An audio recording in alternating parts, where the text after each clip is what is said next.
Testing. I'll get a. I can send a link out for like Teams meeting. You can just call it that. That would work, I would think. That's what you normally do, right? Yeah. For our calls? Yeah. And you could file share on that if you had to send something, or you could email file share. We can share screens too if they're up here. That's too loud. If they have one, I don't think we have to, but No, but if they want to talk about it. yeah, or poke up the map, say look here or whatever. You'd be able to look at the map to see what he's got to do, right? Are you dirty? Yeah, if I move those chairs. Oh, come on now.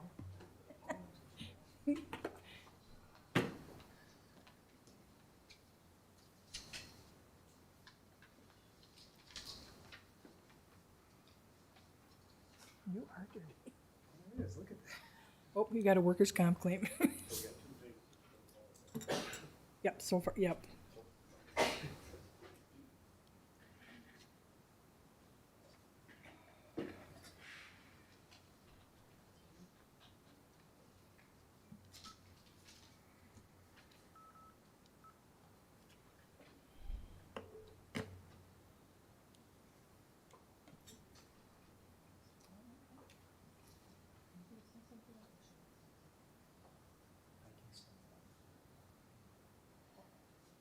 Dan, did you figure out Macy's comments? I knew it. Oh, when I do them for you guys, I change them. Yeah, those were really tough though. As soon as you said that, I thought.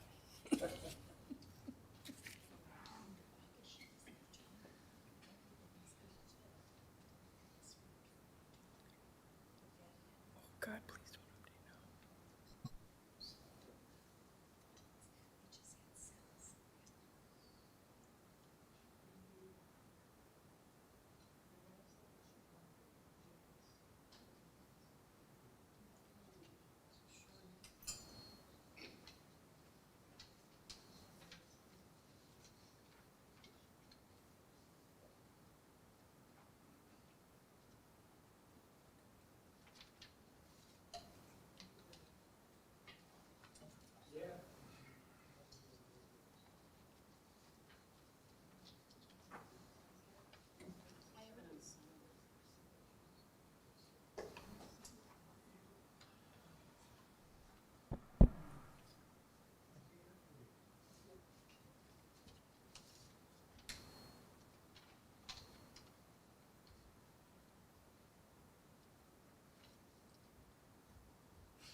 Mic check.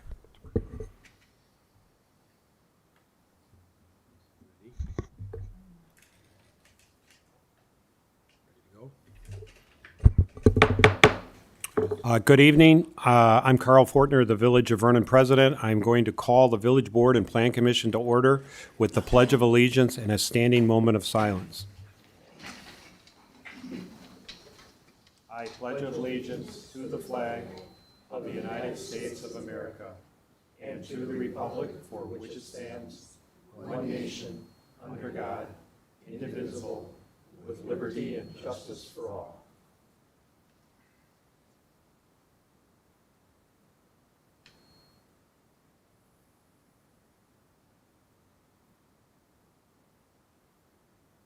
Thank you, everyone. Oh, I forgot to announce the day. Today is Wednesday, August 11th, 2021. So let's start with roll call and open meeting law compliance. President Carl Fortner. Present. Trustee Jim Slani. Present. Trustee Dan DeGrave. Trustee Marie Kumarshek. Trustee Lorene Dashik. Present. Mr. President, no further record, you have a quorum of your village board. And for Plan Commission, President Carl Fortner, Present. Trustee Commissioner Jim Solani, Present. Commissioner Dan Nowak. Present. Mr. President, you have a quorum of your village Plan Commission. Also note for the record that Sean Malarkey, the Village of Vernon zoning administrator and planner, is present also. Thank you. Oh, and Mr. President, the agenda was posted inside and outside the Village Hall on the village's website to businesses within the Village of Vernon. You're in full compliance with the open meetings law. Thank you. Today on the agenda, we have several items. The first is a public hearing, and I'm required to read a public notice, so here we go with that. Notice is hereby given that a public hearing by the Vernon Village Board and Plan Commission on Wednesday, August 11th, 2021 at 7 p.m. at the Village of Vernon Village Hall located at W249S8910 Center Drive to take comments on an application applied for Larry, I'm going to butcher your name, sorry. Machosik? Yes, okay, not too bad. W249S8350 Center Drive for a conditional use permit in accordance with the Village of Vernon zoning ordinance to allow commercial vehicle parking located at W249S8350 Center Drive for the property as described as follows. Lot 1, Stonehill Point, southwest 1/4 section 15, T5 NR 19E document number 3248327. We will open the public hearing, but first off, just a couple of comments. This is a joint Village Board and Plan Commission. The Plan Commission and the Village Board need to take action, and so we will have opportunities for both boards to ask questions of the petitioner as well as any members of the public wishing to speak. We will start with the petitioner coming up here, and I'll open the public hearing. What we do is start with Sean, gives us an overview. I'll ask the petitioner to state his name and address for the record, and have an opportunity to confirm what Sean is saying, our planner, and add additional material as necessary. Board members can ask questions, and then we will go to the public for their comments and questions. As to the public, we do take questions. It's not a Q&A. What we do is take questions, and when we have several of them, then we answer. But to answer questions one by one slows us down so much, and so we gather them up as necessary. So petitioner will be able to answer questions as well to the extent our planner can't for those residents asking questions. So with that said, we will open the public hearing. And Sean, we'll start off with you. Thank you.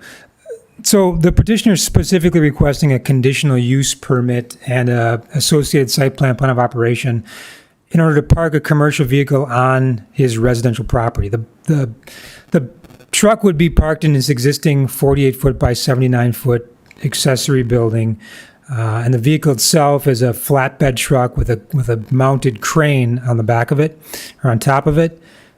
The accessory building itself was approved by the Plan Commission in February 2018. And again, Plan Commission approves all accessory buildings over 3,000 square feet. And so this one got approved by the Plan Commission at the time. Also at the time, as part of the approval, a deed restriction was recorded on the property that limited the building for personal use only, no commercial use or industrial use. The petitioner has parked the commercial vehicle in the building, whether it was, he didn't know or didn't understand that it meant he could not park a truck within the building, and he was instructed to remove it from the premises. And so it's my understanding that the commercial vehicle has not been parked on the property since being asked to remove it. There's also a second accessory building on the property that totals 2,687 square feet as well. This is a residential property, does front Center Drive, which is an arterial roadway. There are adjacent residential properties to the north, the east, the south. However, across Center Drive is largely a wooded lot, and there's also substantial vegetation, existing trees that surround the property, specifically where you would view the commercial vehicle entering and leaving the property as viewed from adjacent residential properties. And so my comments are as follows. It is R1 residential zoning. The site plan would meet all setbacks, offset height, area requirements. No new buildings are being proposed. Everything that's on the site currently meets the standards of the district. His actual plan of operation would be to house a 2,000 sterling flatbed truck and a mounted national crane parked within the existing accessory building that I previously mentioned. The vehicle may not be parked outside of the building while on the property. No other commercial or industrial use of the accessory building or the remainder of the property would be permitted. The vehicle would generally leave the property each morning about 6 a.m. and return in the evening about 5 p.m. on work days. What the zoning ordinance says about commercial truck parking, it is a conditional use. It's allowed in the residential districts, but there are basically 5 conditions that have to be met in order to consider it. And one is you can't. So the vehicle has to be owned or leased and operated by the owner or occupant of the premises.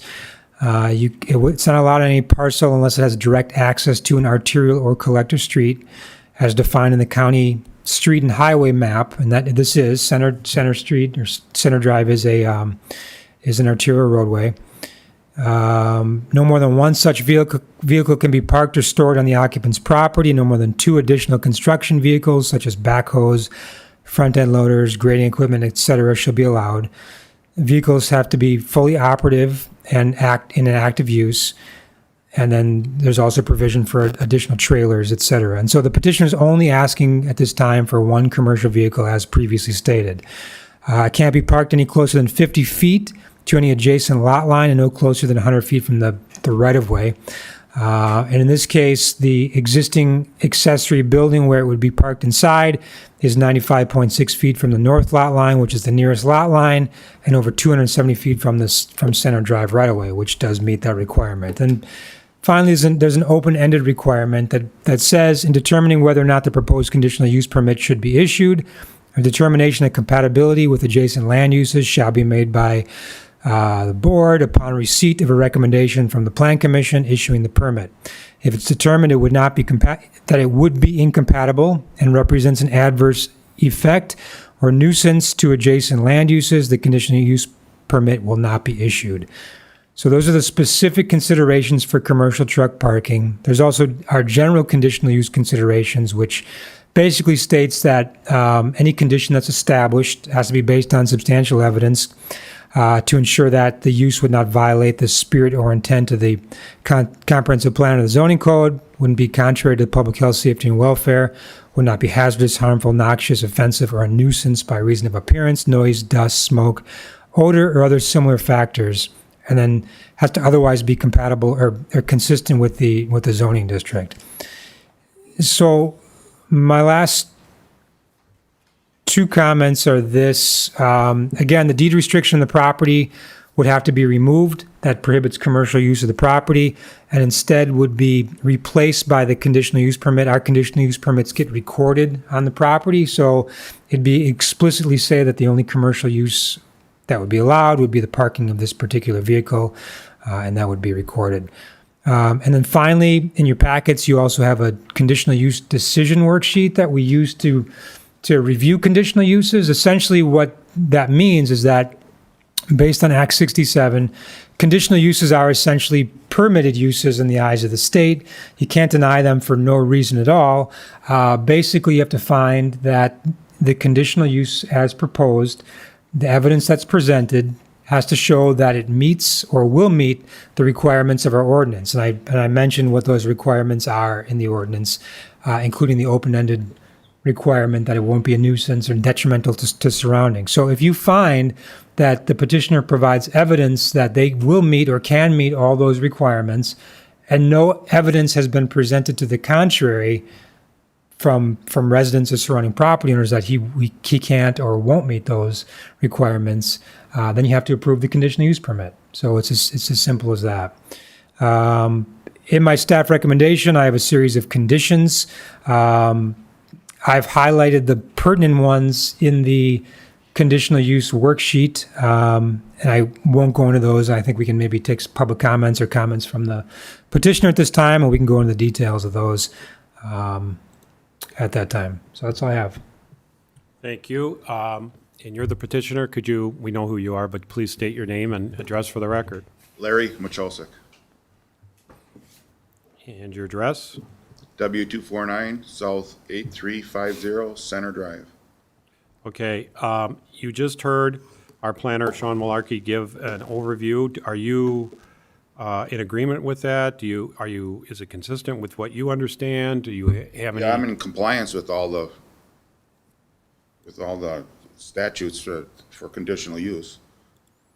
Well, there is. I agree with it, yeah. Yeah, okay. Because this is the public hearing part about is we're gathering information or facts, if you will. Okay. And Sean just gave us a whole bunch. If you would disagree, we'd want to know, Oh, yeah, which no. which ones you were disagreeing with. Did I present a factual Yeah. account of what you're asking to do? Yes. Okay. Yes. What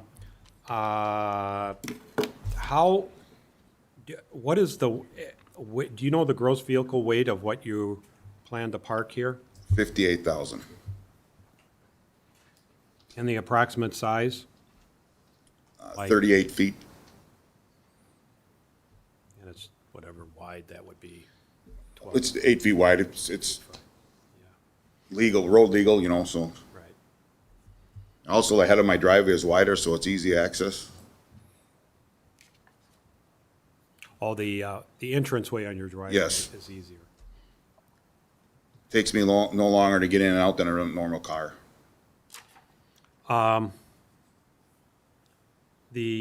Sean's report, which he summarized, and we all have a copy of, talks about work days in here. What are your work days? Is it business days, or are you working 7 days a week, 6 No, days a week? basically, when I have work, it's Monday through Friday. Once in a while on a Saturday, but not too often at all.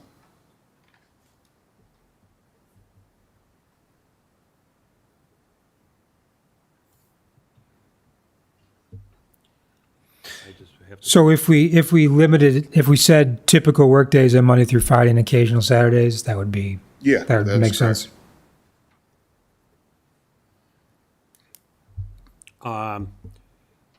Sean did mention a determination that has to be made by the board based on a recommendation by the plan commission that it would not be incompatible or represents an adverse effect or nuisance to adjacent land uses.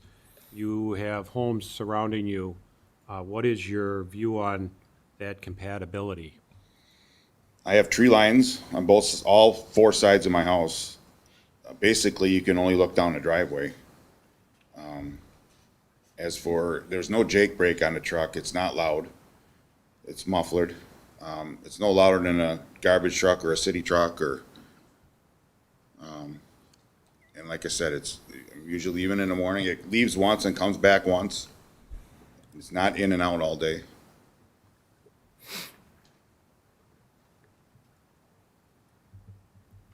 That's if I have work. I don't always work a full 5-day week either. And I do own it. Yeah, I got to take notes for the determination, so I'm going as fast as I can.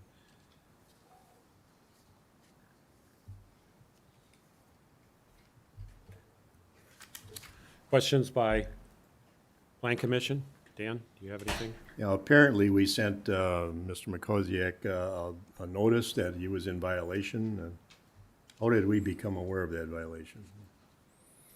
I'm not aware, Karen, do you know? The DPW director saw the truck going in and out of the property several times. Okay. By listing it as a 2000 Sterling, are we limiting him to that particular truck? Or Yes. can we, what if you want to buy a new one? Well, that's what would be the difference? We go by weight? If I bought a new one. Length or something, or? I have no planning on buying a new one, Right. but if that happens. Yeah, that's a good point. I mean, is there a way to generalize it to, it could just be a flatbed truck with a mounted crane, Mobile crane, mobile, yeah. Not to exceed what length?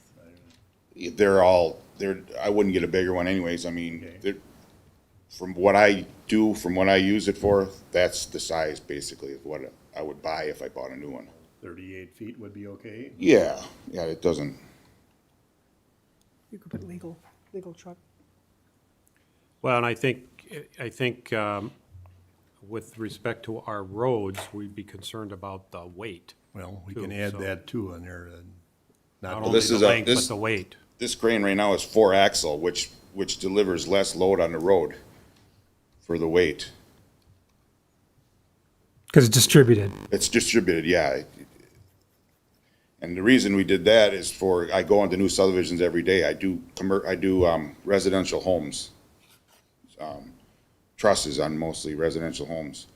And it distributes the weight better and doesn't wreck the roads or sidewalks when I drive over them.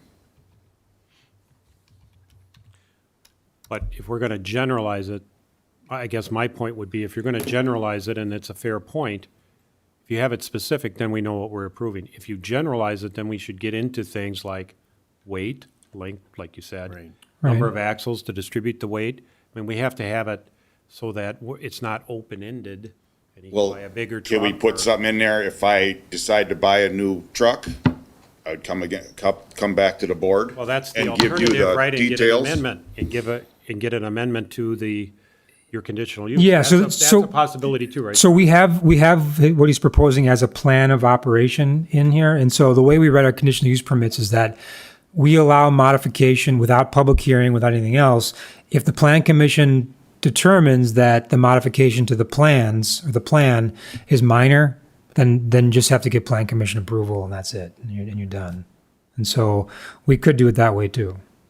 Right, that's, when I read through your initial report, I think that's what I'm surmising, or assuming that's what was probably So had in mind, that you would just come in and get an amendment, and if it was identical truck for height, weight, length, axles and so on, it would be Right. plan commission approval, but you'd have to come in.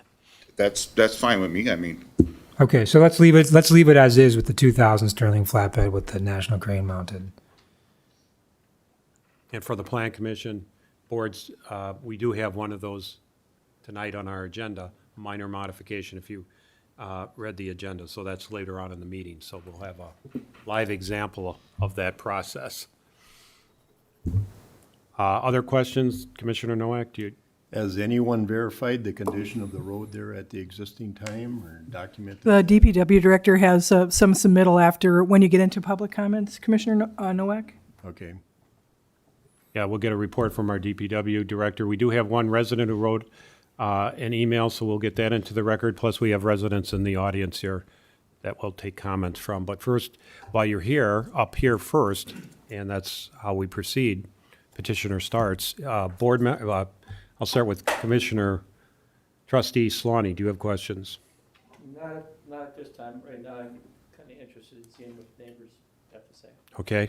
Board members, Trustee DeGrave, Trustee Kumarshak, Trustee Dashing. Well, while we're getting there. Is this transferable? I mean, we just dealt with a conditional use that was transferable.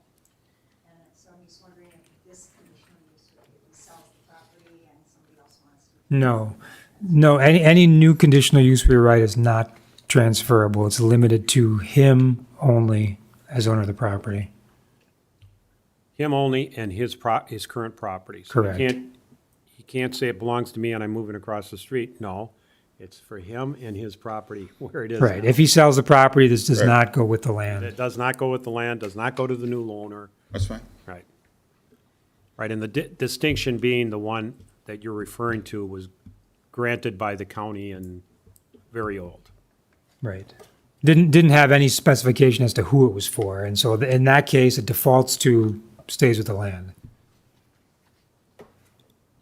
Okay, you'll have another chance Sure. to come up, but otherwise, if there's no other questions, we'll go to the public portion of the public hearing, what it's for.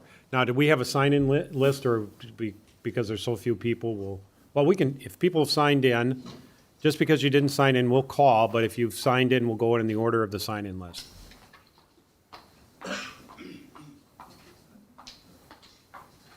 I should have stated why everybody is sitting there to sign in, but I apologize for that.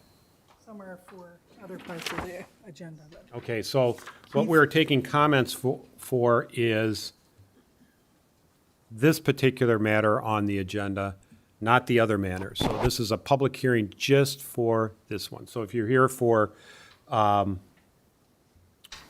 me just see, if you're here for D&J Doug Minen, if you're here for Mr. Bader, William Bader, or here for the Shooties, that's not this public hearing. If you want to make comments, if those people are here and you want to make comments to this public hearing, you're welcome to do that too. So I've got Keith Ruschel on Mound Avenue. Ruschel? Yes, are you here for Center Avenue? To hear other comments first. Okay, you're going to pass for now. Mr. and Mrs. Shooty are here. They're on the agenda, so you can obviously speak. Nope.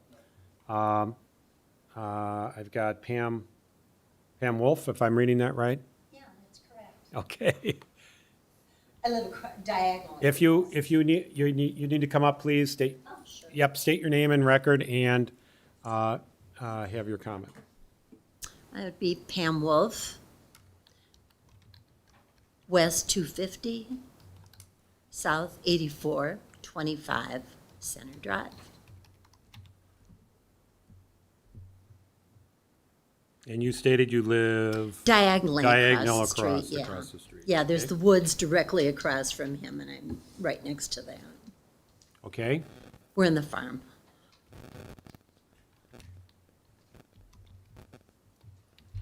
And we see absolutely no problem with this, none at all. I leave at like 6 in the morning myself. So generally Larry's pulling out when I'm pulling out. And quite frankly, I come back at about the same time of the day that he does. So it's quite frankly no different than any other neighborhood I've ever been in. I had a place in Waterford prior to this, right on K. And there were truckers directly across the street, both angles. And they had semis pulling in and out. Business is business. And when you take care of your property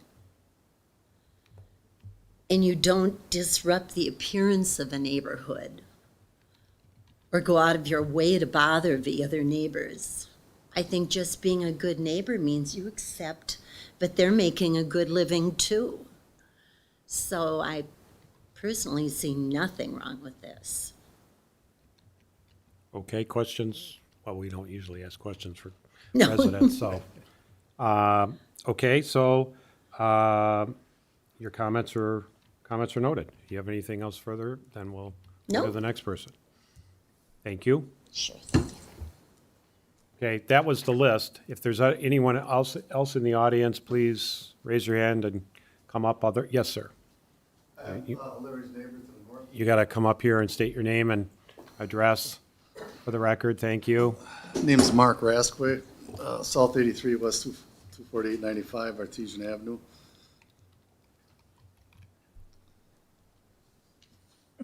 Okay, And my lot abuts Larry's on the north side, and I have absolutely no problem with him having a vehicle in his yard. No problems at all. okay, thank you. Do you have any other comments? No, that's it. Okay, thank you. Other public, yes, sir.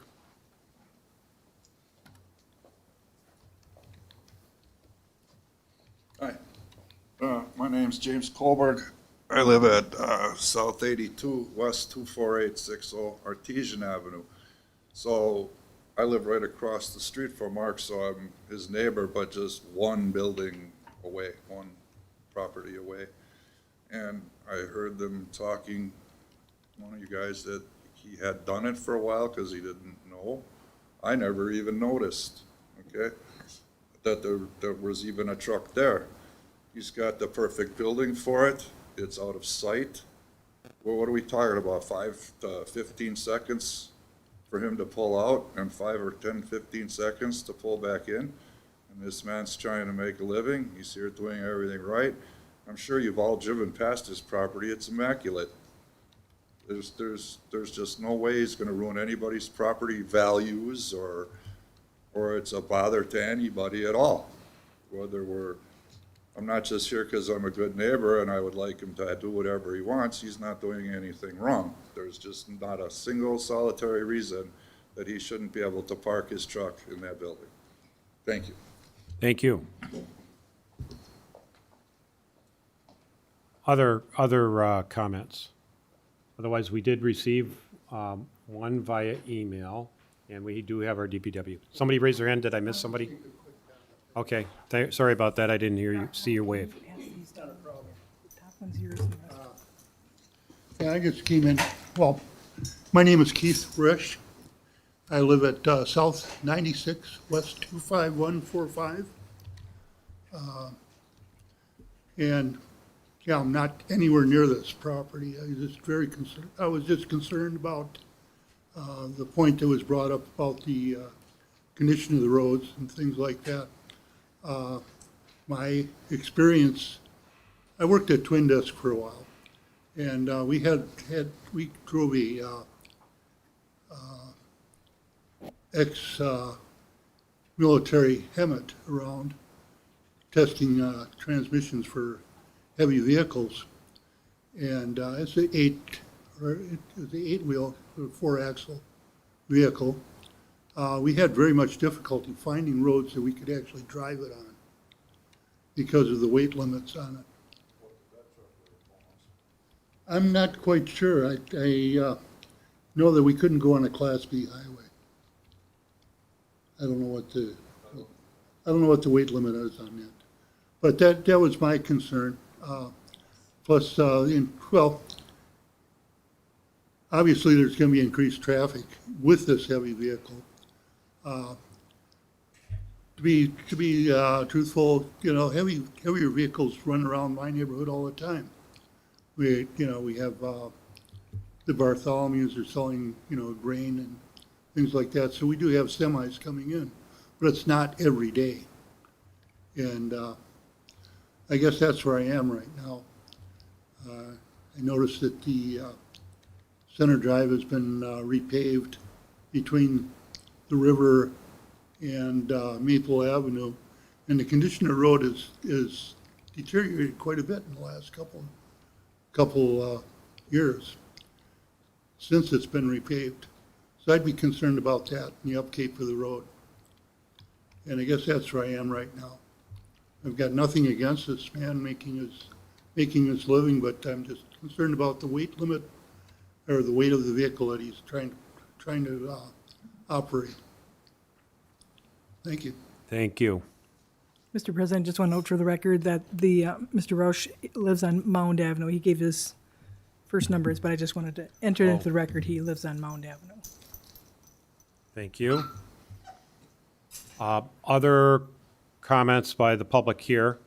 Otherwise, we'll go to the emailed comment. Do you want me to read this? I can read this, I suppose, or do you want to read it? Which one do you want to start with? Well, we can start with Catherine Belazik and Karen Peterson. We live on the property next to Larry Machosik property on the south side. This is a third opening hearing we've attended regarding Larry's property. In 2018, it was a waiver for the dimension of Larry's new pole barn. We did not object to the waiver request because he stated the pole barn was to be used for private storage only. The board approved his request and he signed a declaration of restrictions clearly stating no commercial or industrial use of the proposed building is allowed. For the last couple years or so, his commercial crane has been in and out of his property Monday through Friday. Larry states that the truck has mufflers. However, we do not agree that it's a quiet truck for a residential area. We can hear it every morning and afternoon, even when we're inside the house. Even before this hearing was scheduled, we said to each other, it sounds like we live next door to a truck stop with a maintenance service garage. Regarding the natural screening that Larry mentioned in his request is only the case in the summer and when there's leaves in the trees. Spring, winter, and fall, there is a clear view, and we can not only hear the truck leaving and returning, but we also see it.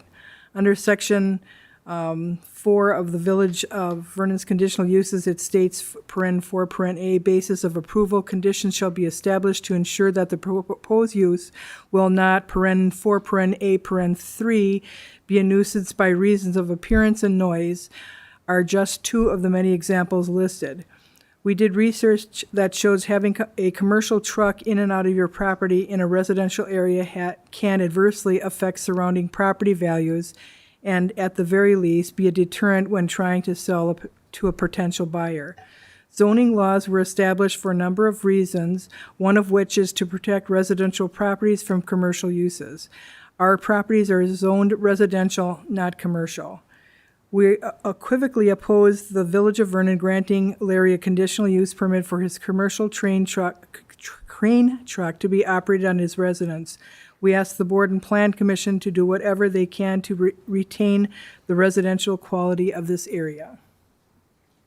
And then the DPW Director, John Henneberry, writes in a memo, a signed memo, in regards to the road and shoulders across the property at W249 South 8350 Center Drive, have some concerns about possible damage that has prematurely occurred on the recently paved road.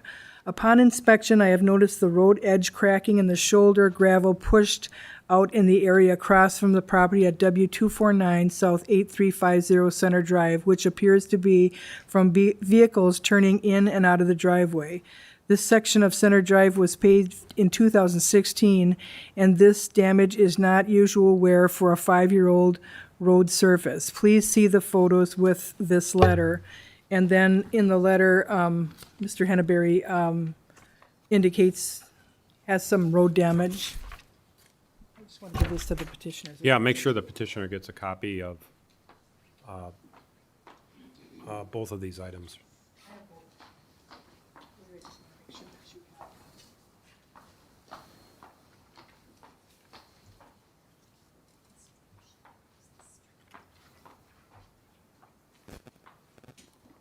And Mr. President, I should note for the record, there were other calls, but nobody left their name, or so. People did call asking questions, but nobody voiced opposition or in favor of. Okay, and these were the only These are the only ones where you emails, say phone calls, email, yes, phone calls, that we could enter into the record. personal mail, slow mail, whatever. Yep, Okay. Drop-offs, whatever. that's it, just these it. two. Okay. And everybody within 500 feet were notified. And there was a sign posted in accordance with our ordinance. I did see that when I drove by Center Avenue, our sign in the right Mr. of way. Machosik called and said, hey, and he was fine when I explained to him that we do have a new. Seen that in any other property, that's all. Yes, that's right. Brand new. I said, you're the first. He said, Oh, yeah, well, That's brand new. Yeah, we want to make sure that we have a good public hearing and hear from all interested residents and particularly neighbors, and that's one way that the board determined, Plan Commission board determined to get the notice out is to post it on the property, as opposed to people calling us after something has already happened. Hey, what about this? And we didn't know, and that kind of thing. So 500 feet around. right. And Mr. President, I should note for the record that the ladies that responded in the letter, their address is W249 South 8410 Center Drive. I didn't state Right, their- so they are the property south, the property immediately south. right. Sorry, sir.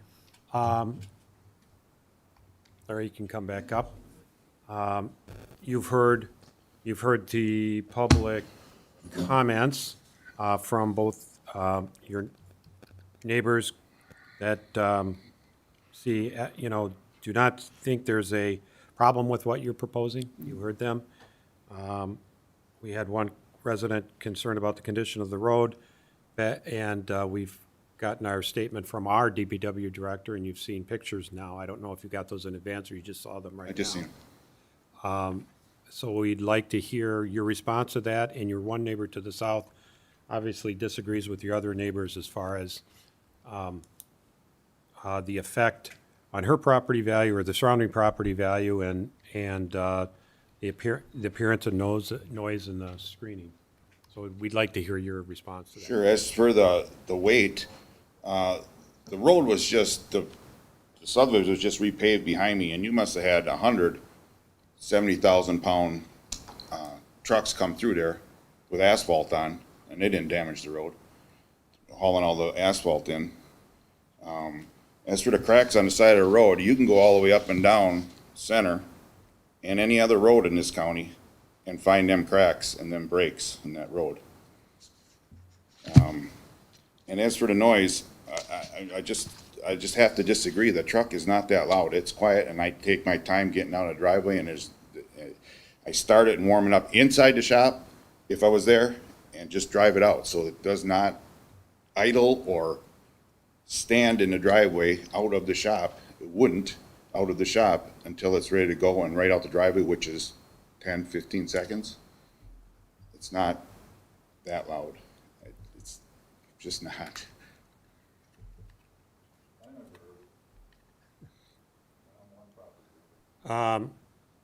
We can't talk out of, turn. And as for, I did park it there a little bit in the first meeting for the new building. Karen, or my neighbors to the south of me, they were at the meeting and they knew I parked it there and they were okay with it. It's in the minutes of the meeting, them saying that he parks it now. They're just concerned that he's not gonna park another one there, which I'm not. So they just switched their mind just now, you know. So I don't know what the deal is with that, but, and as for the tree line between us, there is a 20 feet, 30 feet of tree line between us. So even with the leaves down, you can barely see. And I keep my property clean. And there's no junk laying around. I don't understand, but.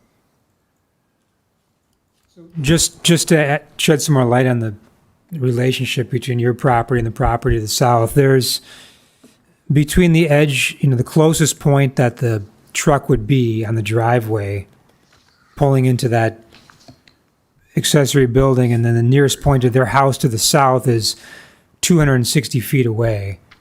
And that tree line. That's the property line, ain't it? No. To their house, to the corner of your garage to their house is 260 feet. And then the trees that are between the house and your property, that tree range is 100 feet of canopy of trees. So it's a substantial distance and a substantial amount of trees. I'm not telling you one way or the other, in terms of what to say or decide, but some context in terms of how far that property is and what's between. I've also planted pine trees before the tree line on my property between us two. Right. There are scattered trees as well in your yard. Hey, Sean, can you go over those numbers again? Yeah.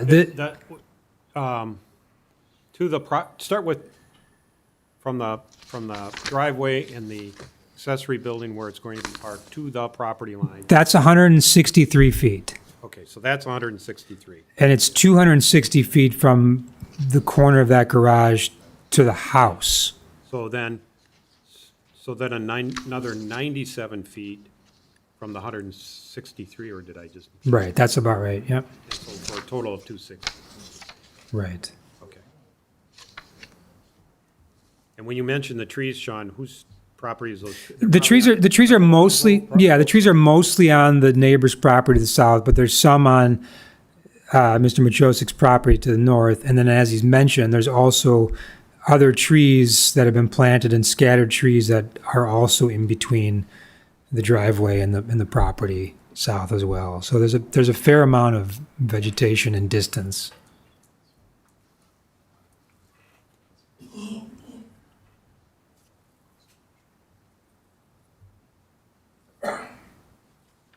Yeah, obviously, it's sometimes hard to conceptualize. We didn't go out and visit the property. We could, but we'd have to hold the public hearing. You can kind of see up there. I mean, there's quite a bit of trees in between. Here's the property to the south. Here's Right. Mr. Machosik's property. And it is difficult to see from the road. Yes, it's, Well, not difficult, but you really gotta look. But obviously, the point about in wintertime, there is more visibility in winter when the trees are off or the leaves are off the trees, except for the pine trees. You're of course gonna see it a little more at that point. I don't think vision's the problem, no. I don't know.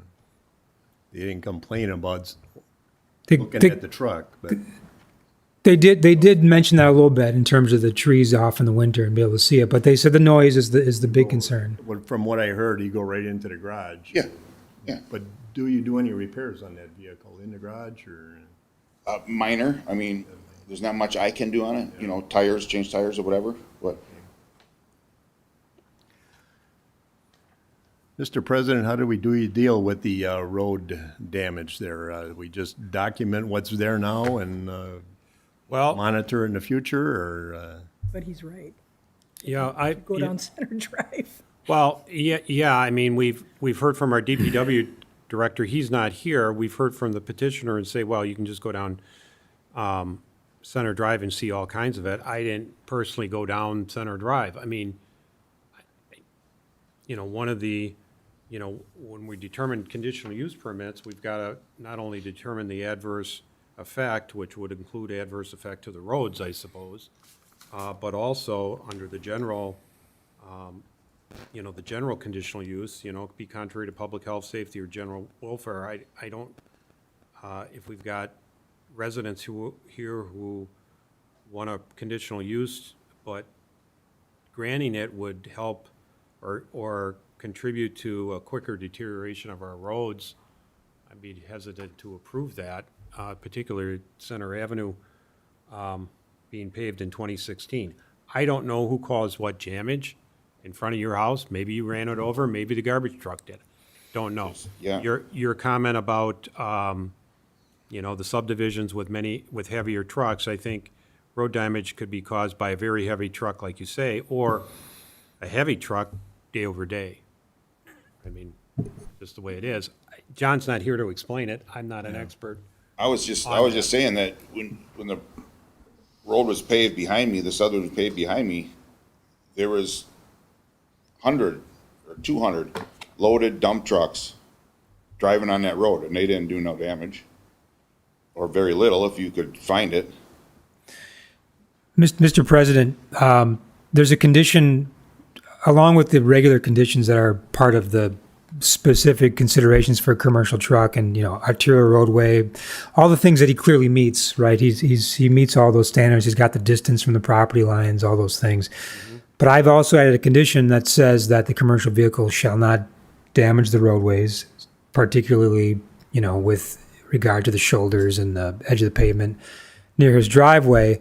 And so you'll have to determine then whether or not there's been substantial evidence presented by the petitioner that he's not damaging the roadways or will not damage the roadways, weighed in comparison to what, you know, the DPW has said from that perspective. And so if you don't think there's enough evidence then we need to collect more evidence. So that's one of the things you're going to have to weigh on, is whether or not you feel this truck is going to damage the roadways, specifically or particularly at the entrance of the driveway. How do we deal with that in the future if there is damage? Well, we have it documented right now. We have pictures. I We know have it's pictures of documented, but- his driveway right now. So, How do we carry it out? Is he responsible for repairs or? well, it would basically be if he violates the conditional use permit through proven damage to the roadways, and whoever proved, and maybe that's DPW that proves that as well, that would be potentially grounds for revoking the conditional use permit. How long have you been But- operating this but- truck there from that property? 6 years before I found out that I couldn't. Which says a lot. I mean, it says a lot about how it's been operating out there in terms of not really causing a. And I've talked to people up and down the road that didn't even know I had it there. Karen, have we had any complaints on the property? No, we have not. Just the one here, and just these two. Yeah. And we did send the sheriff's department out there, and Mr. Machosik worked with the sheriff's department with no problem. I should say That officer there that came to my house said there's no, I do not see no damage on the road. That was Ward. When he came and served that paper to me, he says, so. But again, there's cracks all the way up and down that road on the sides. Like you said, garbage trucks are heavier than me. They're up and down. A loaded salt truck with 2 axles puts more weight on the road than a 4-axle heavier truck because it disperses the weight. So, and like I said, I got my driveway widened and it's easy access for me.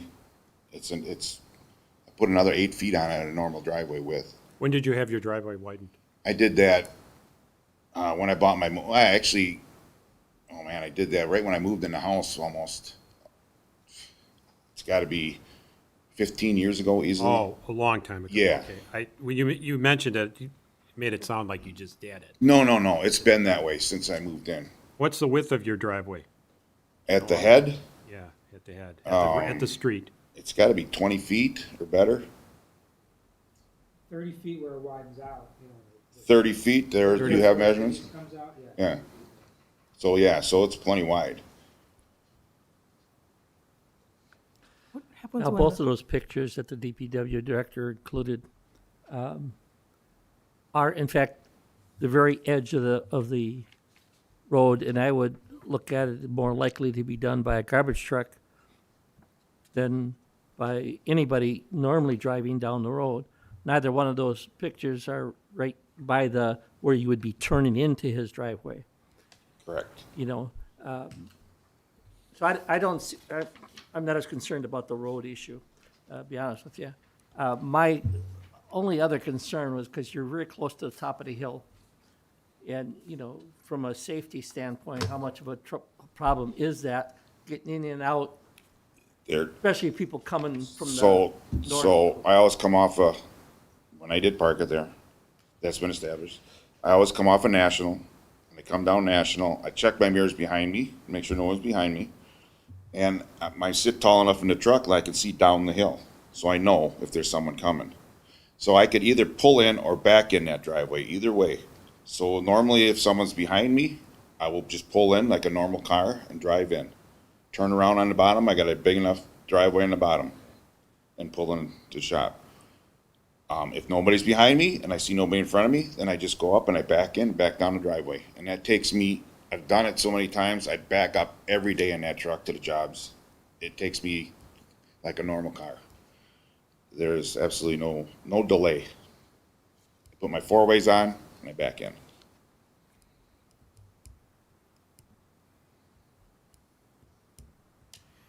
Sean, what about the weight limits? When weight limits are put on the road in the springtime? Yeah, I'm not an expert at the weight limits. I don't know what I the know what the weight restrictions limits are. are, but what do you do then? The there? weight limits were never put on center. Oh, they're not? No. Oh, it's not a Class B? Okay, Yeah. okay.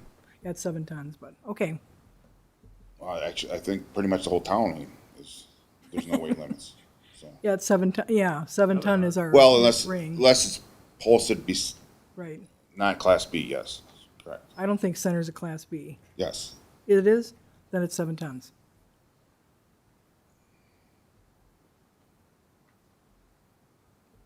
There's trucks, other places in Vernon, as you know, and they all drive on these same roads as me, and they have conditional uses.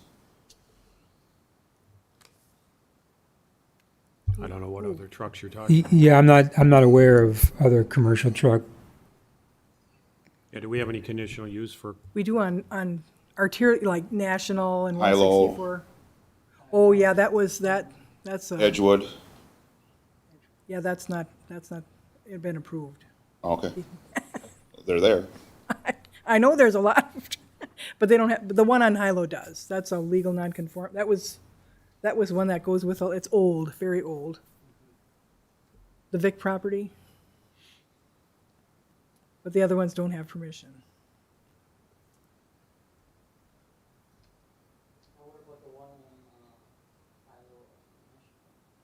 anything on a county trunk highway or state one, that's almost a permitted use by right because of the road itself. But I know, the Vic property does have a conditional use. That's on High-Low and right off of National. Mr. Moeller has a conditional use on a barn on National Avenue right up from Cerny's. I don't know if the Shea property, they used to park trucks on National Avenue, but that didn't go with the property. But there are other semis that don't have a So what did we decide about the weight limits on Center?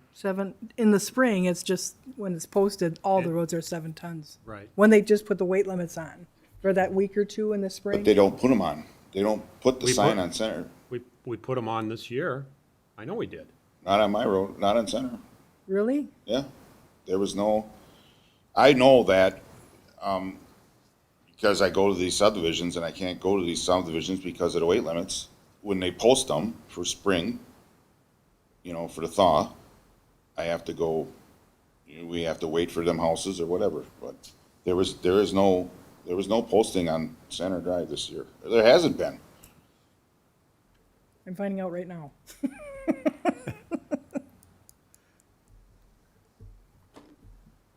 So what would that mean then? That you would not be able to take your truck would have to be kept somewhere else for those couple Guess weeks? It's up to the city, I guess. I mean, up to the town here. Right, but if the weight limit is 7 tons for that couple of weeks, if that's true, you'd have to keep your vehicle off the premises for those couple of weeks somewhere else because you couldn't bring it in and out and Yes. up and down Center. Probably can't go anywhere for that. You can't go in other subdivisions. There are some towns and some counties and stuff that still allow. They don't post. Oh, okay.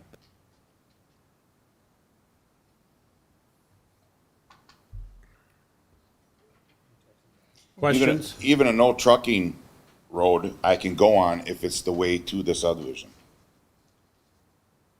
But if it's posted for spring, then I can't. Right.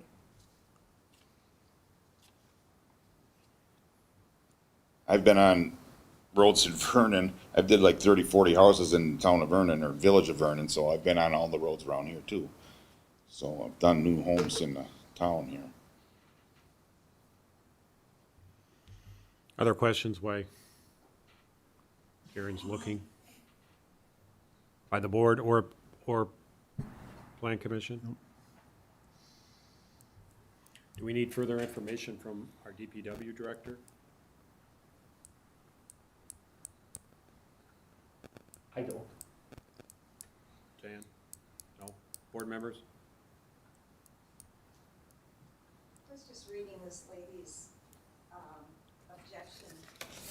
She says in 2018, a waiver for the dimensions of the new pole barn was allowed. And then it said that the board approved his request and he signed the declaration of restrictions, which states clearly no commercial and industrial use of proposed building allowed. How does that play into how this is being used? Right, so that declaration would have to be removed. The board would have to allow the removal of that, and in its place, the conditional use permit would be recorded on the property, just limiting it to commercial use just for this one vehicle. So it would have to come off the property. Was that explained before and I missed it? I did explain it at the beginning. It was also in your packet. The signed declaration of restrictions was in your Plan Commission packet.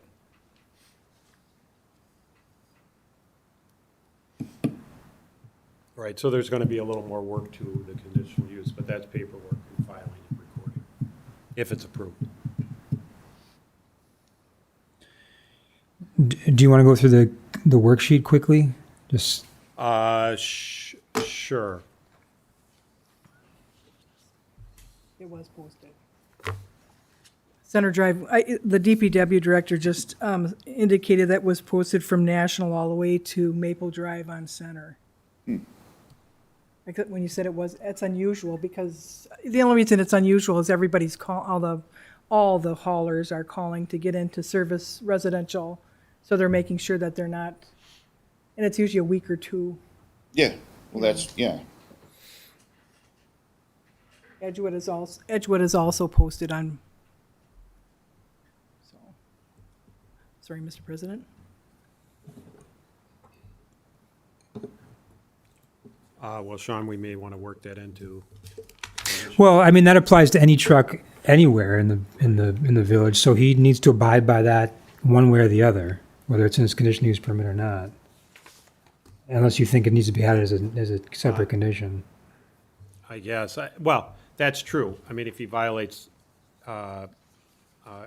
violates traffic rules, including the weight class, we could terminate his conditional use permit just for that reason, it seems to me. Is that right? Or does it need to be a special, specific condition? I would think if That you. would be my Yeah, right. I think if you wanted to use it as grounds to terminate his permit, you might have to have it as a condition of his permit. Because he just said it wasn't posted, so he drove on it, so he violated it. Although the violation, I think you could probably point to the general incompatibility, nuisance, all those other things. And by driving on the roads, when you're not supposed to drive on the roads, you could certainly say that's a nuisance and a detrimental effect to surroundings because it would be destroying the roads at that point in time. So you tell me. If you think it needs to be added, we can add it. Otherwise, I think you're covered on a general basis. Well, I'd rather see specifics if we're inclined to approve something like this. And again, and another on your conditions, work days. I mean, that's why I asked you about. Yeah, I'm definitely going to clarify that. What our work days could be, like I said. But you've clarified So that. It's normal Monday through work, Friday, yeah. Monday through Friday, Yes. occasional Saturday. Yes. So I can definitely add a condition that says he be required to abide by the weight limit postings in spring. And if he violates that, then that would be a potential cause for termination of the permit.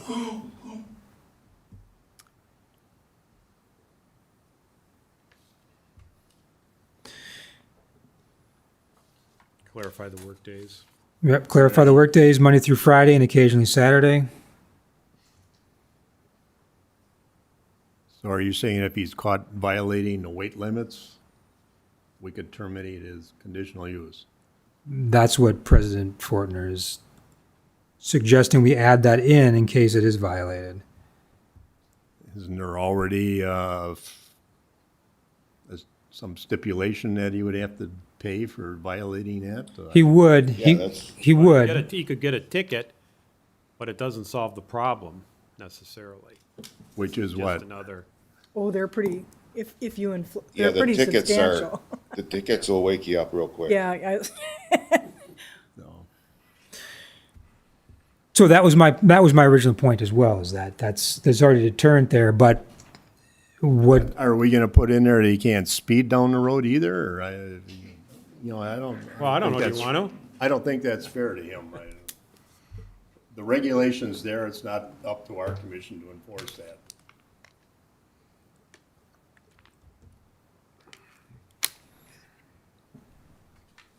Is my opinion. I don't speed anyways. Not in that truck. Well, It doesn't really speed. Well, John, should we go through the, sure, we should go through. We do that in the. public hearing? Should we close the Yeah, let's public go. hearing? We should close the public hearing and then go through Okay, conditions. so I will go, before I close the public hearing, I'll go around the room to make sure, as my practice has evolved to make sure, I'll ask all Plan Commission and board members if they have any other questions. And the reason why this is important is, once we go into deliberations, you can't be asking the petitioner or anybody in the audience or DPW director or anybody else questions about things that are not in the record. The time to get things in the record is right now, before the public hearing is closed, So if you think you need more evidence on anything, now's the time. right? So, Commissioner Nowak, No comments. Commissioner and Trustee Solani, No comments? Commissioner DeGrave, or sorry, Trustee DeGrave, sorry. Trustee Kubrishek, Trustee Pashek, no comments. Okay, I think I got enough clarification on the roads other than, you know, the road damage. You know, if people were so inclined, I would like to hear from John Hinneberry directly, you know, about his pictures, where they were taken, why it was caused, comments about 58,000 pound truck and how much damage it really causes or doesn't cause, and those kind of things. So it's a little bit, to me, unclear, but if people want to proceed with deliberations, we can close the public hearing.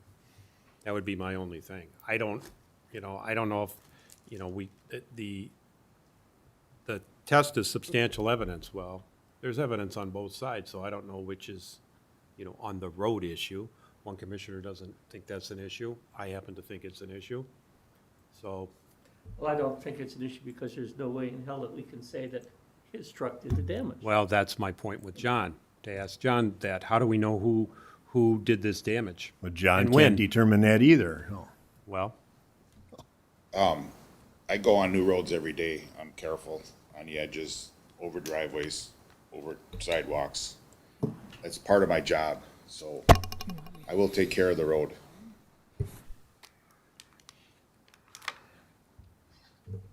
well, I suppose we could get John on the phone if necessary. I could see That way we can continue. If he's available.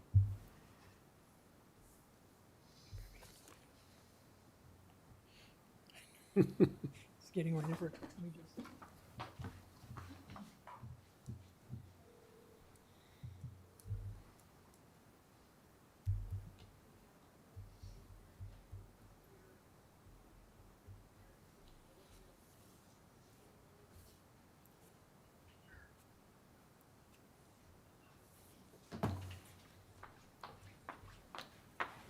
I'll put him on my, Mr. President, note for record that John Henneberry, the DPW director, is on the phone. Can you hear him? John, can you say hello? Hello? Hello, John. Can you hear us, or at least me? Yes. Yes. Okay, we're in the middle of a public hearing. You're part of a public hearing and on the record. We did receive your memorandum and pictures regarding the road damage on Center Drive around the, you know, petitioner's property. You know the property we're talking about, the W-249 S-8350 Center Drive, right? Yes. Now, we read your memo into the record. Everybody has the pictures. There is some road damage on the side of the road. The points made by the petitioner are, I think, as follows. You can correct me if I'm wrong. I'll try to summarize them. That road damage could have been caused by a municipal truck or a garbage truck or some other truck, I suppose possibly his own truck, but he says he didn't cause it. So, you know, your memo does say possible damage. We're trying to figure out whether to grant him a conditional permit to park his 58,000 pound truck and trailer on his property. So, as you know, that means he's coming in and out of his driveway on Center Avenue. So, or Center Drive, sorry. So is that possible? Well, I have noticed there was some shoulders that was pushed out. It appears to be from when he was backing in. The front tire would be across the road in the shoulder, and I was just a little concerned that was going to end up getting pushed out and doing more damage to the edge of the road. The damage that's there, I would have to believe is probably from that. It's kind of in the middle of nowhere on the other side, which I don't believe would be a garbage truck, but, you know, anything's possible. But I mean, I have noticed one spot where he was swinging out that the front tire would be across the street when he was backing in, that the shoulder was actually getting pushed out. So that's, you know, a number of the pictures that I showed you, or I supplied there. So I would tend to believe that would be from that. Okay. How, petitioner also made, you know, he gave us the weight of his truck. That'll be part of the conditional use, no more than 58,000 pounds. Four axles. but it's on 4 axles. Does the 4 axles, distribute the weight so it's better than 2 axles? That's my understanding, John, but I'd like to hear it from someone who actually knows what they're talking about. Other than Yeah, you're breaking up a little, but yeah, if he's got the 4 axles on there, it's definitely going to be, a lot better than what 2 axles would be. Obviously, is a lot less weight up per axle. how much are our municipal trucks loaded with salt? Do you know?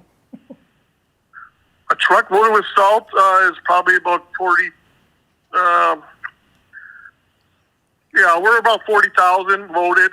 Okay. Well, I was just trying to give the board and the plan commission an idea of what 58,000 pounds were compared to our dump trucks. That's all, loaded with salt. And our dump trucks are 2 axles, right, John? Correct, 2 axles. Yep. So 2 axles, 40,000. He's got 4 at 58,000.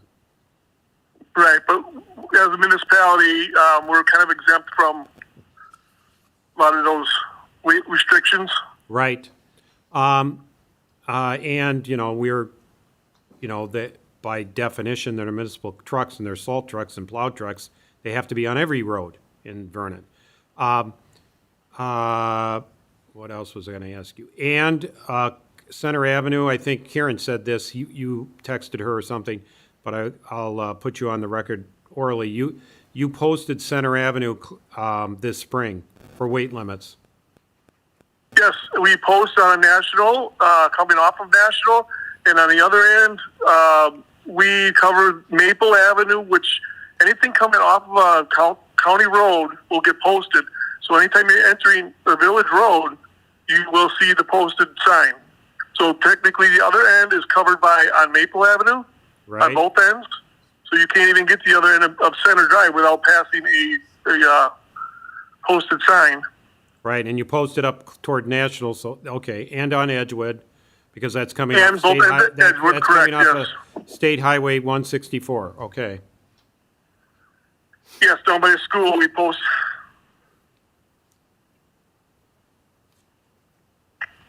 Questions for John while we got him on the phone? John, have you noticed any other areas of Center Drive that has the shoulders that are deteriorating to the point that in this area? That was one. No, there was just a little concern when that neighbor put that driveway in. He didn't have the culvert in yet, and I made sure he got that in there before they had too much traffic in and out of there, so he was not busting up the edge of the road, and he took care of that before he got too far. But I haven't really noticed any other issues. I mean, there is some slight cracking up and down the road. That's just natural, age. So is the concern on the road, the cracking on the shoulders, not necessarily the fact that it's 58,000 pounds of truck driving to and from, or up and down Center Avenue, once or twice a day, or I guess it'd be twice a day? No, I wouldn't say driving in and out. It's just that when he's backing in and he's swinging across the road, he's over into the shoulder. That's the only problem with the front tires when he's swinging around that front end. He's taking up the whole road, and he's pretty much across the road, and that's where that damage, I believe, is coming from.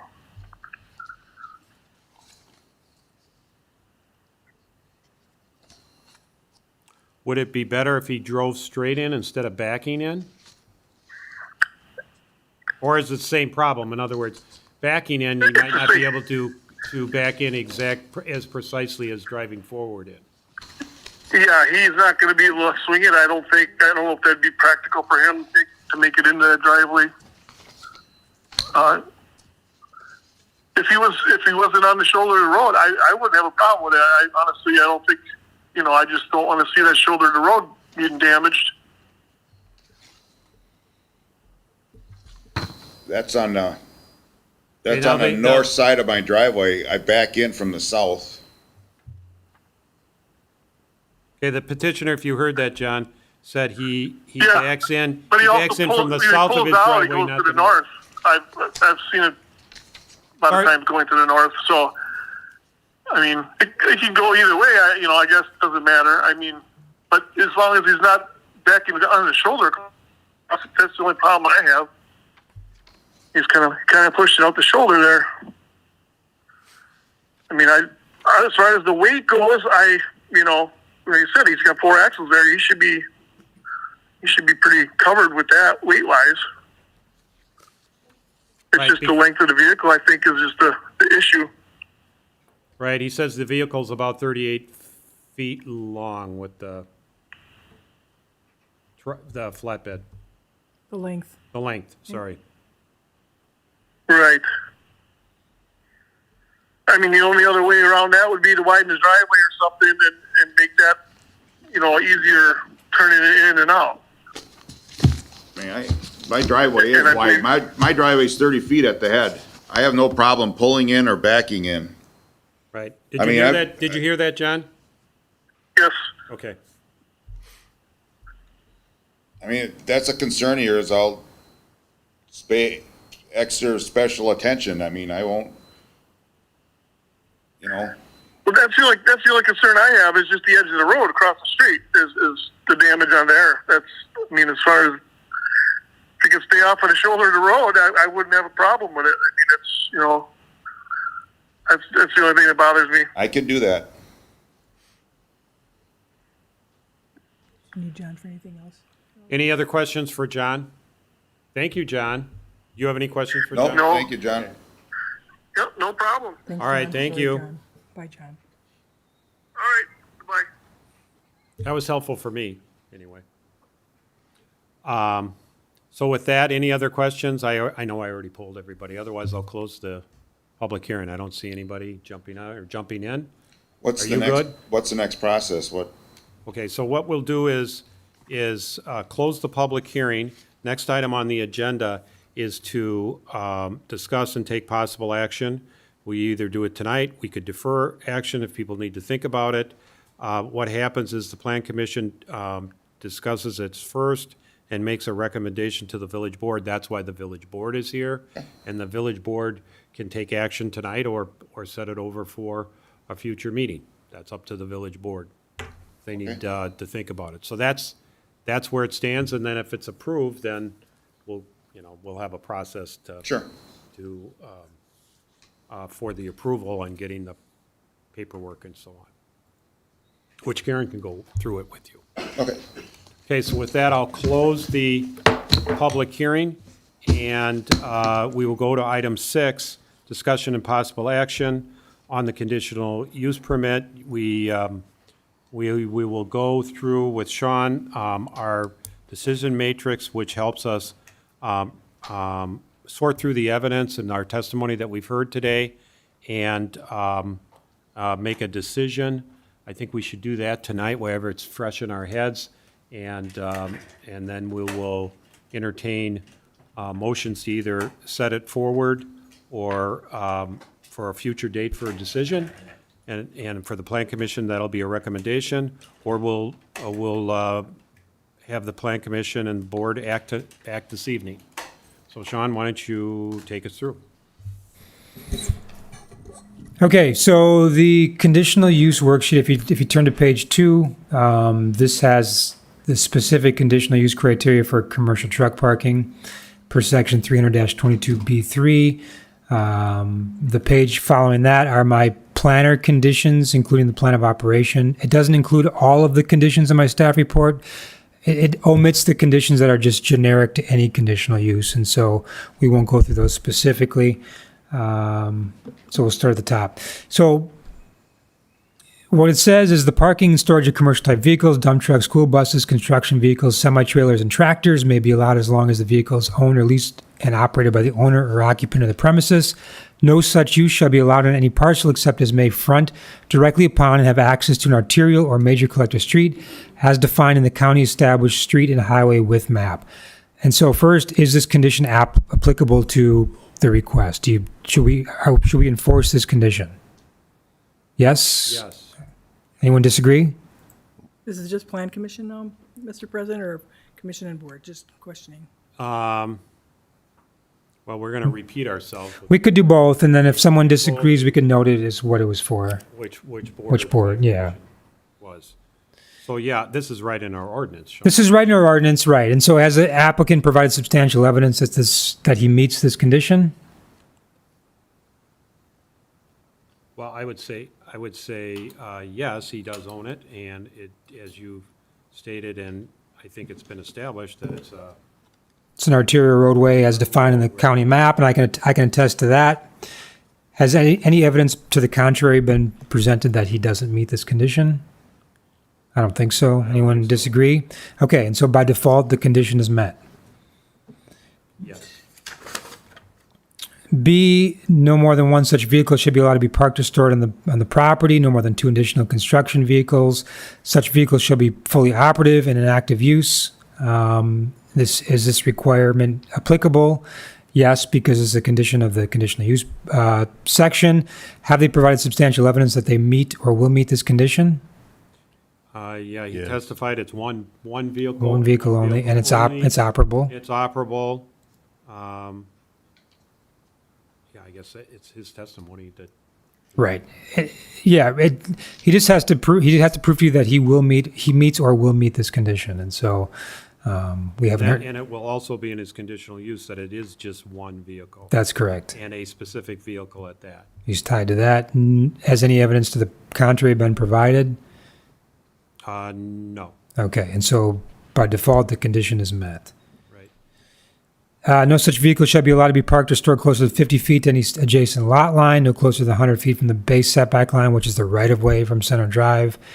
And then it mentions a refrigeration unit. That's not applicable in this case, and so it's applicable. The setback conditions are applicable because it's a condition, a specific condition. Has he provided evidence that he meets the setback requirements? Yes. I in my staff report, I alluded that he's greater than 50 feet. He's 90-some feet from the north property line, the nearest property line, 271 feet from the right-of-way, and so both of those standards are being met in terms of where he's proposing to keep the vehicle. And so we haven't heard anything to the contrary, correct? That is correct. And so And it's the larger accessory building, and that's going to be made clear in here. that's correct. Right? So we know what building we're talking about. That's right. So the requirement's met. And then finally, this is the more open-ended one. In determining whether or not the proposed conditional use permit should be issued, determination of compatibility with adjacent land uses shall be made by the board upon receipt of a recommendation from the Plan Commission. Issuing this conditional use permit, if it's determined that it would be incompatible and represents an adverse effect or nuisance to adjacent land uses, the conditional use permit will not be issued. And so this is applicable. Has he provided substantial evidence that he meets the conditions of this requirement? Is what he's proposing an adverse impact to the surroundings?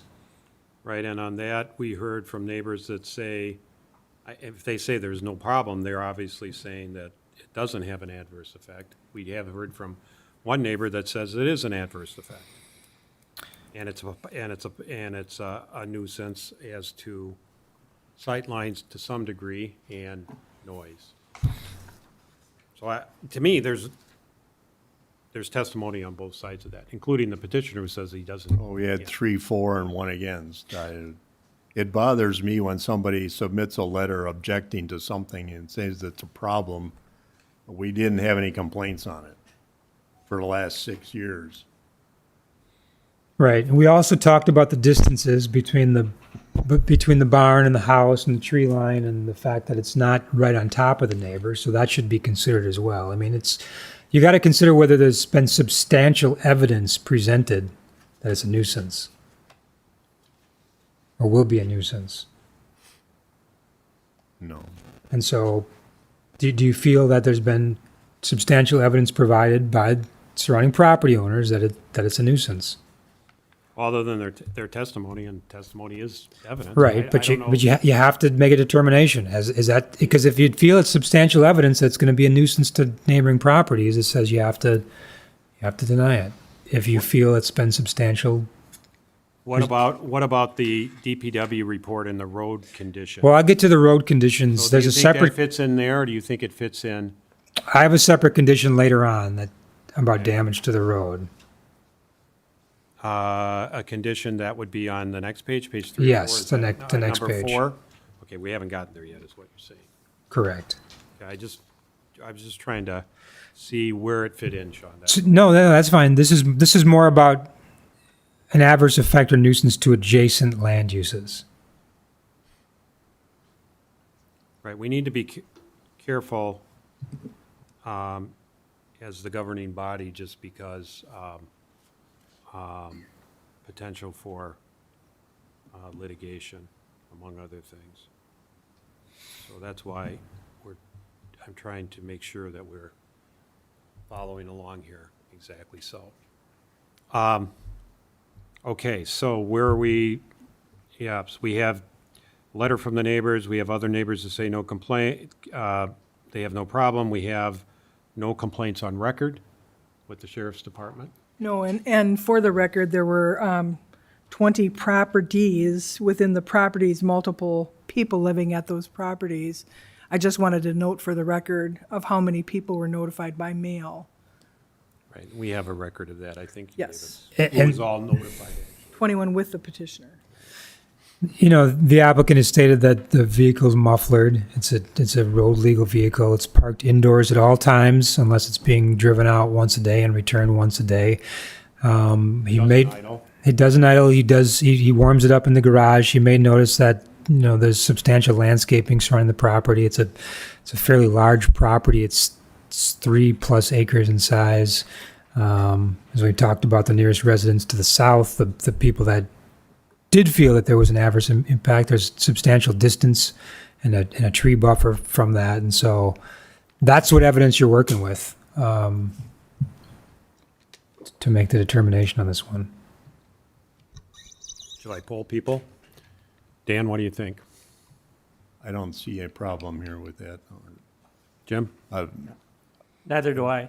If we sent out 20 notices and only one person has a complaint, I don't feel that that's substantial evidence that we should go ahead with it. Well, then apparently when the building was built, she was here for the public hearing and had no objection to the truck at that time, so Well, that doesn't bother me so much because there was a deed restriction, but put on the property. I think there was some confusion at the time about the deed restriction based on the. I wasn't based, sure. So. I wasn't confused, but I mean, I think the applicant may have been confused about the truck. If the property owners to the south knew that there was a truck there and didn't raise any objection about the truck, even though there was going to be a deed restriction about no commercial use, there was at least some confusion probably about what that meant. Maybe they thought, I don't want to put words in their mouths, but maybe they thought that would Stop it. solve the problem. Maybe that could be too. You know, I wouldn't read too much into that, I guess, is what I'm saying, whether they had a complaint or not in 2018. But if it were a noise issue at that point, I would think she would have said something. Well, there's other opportunities, right. I guess the point is, we haven't gotten a complaint about the noise. Right. Right? That would be my point. We haven't gotten a complaint, I suppose. Okay, so we'll pull the board members quick.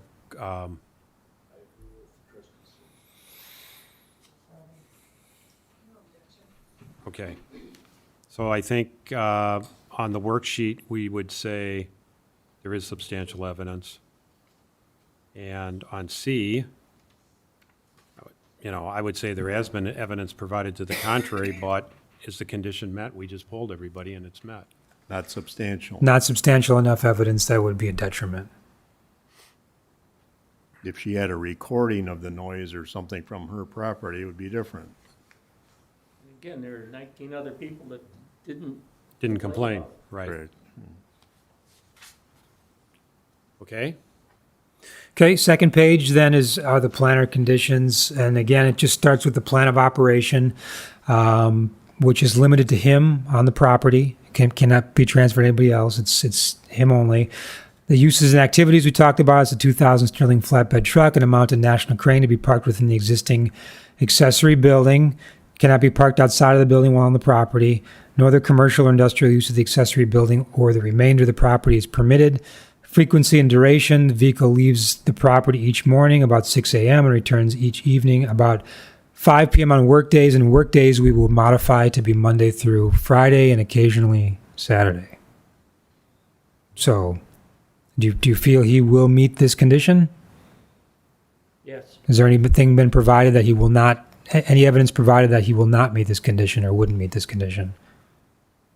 No. Okay. And then, so the requirement's met. Yeah, and I'm relying on, well, I'll save that till we get to the roads, sorry.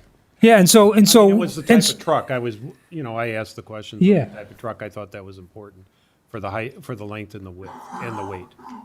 right. And so we're tied into this vehicle now, and he'll have to come back and modify it if it's something else.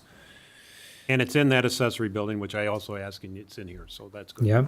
Okay. All right, and so the CU would be subject to the petitioner complying at all times with the plans and documents presented tonight, unless further restricted or modified. And so that condition is applicable.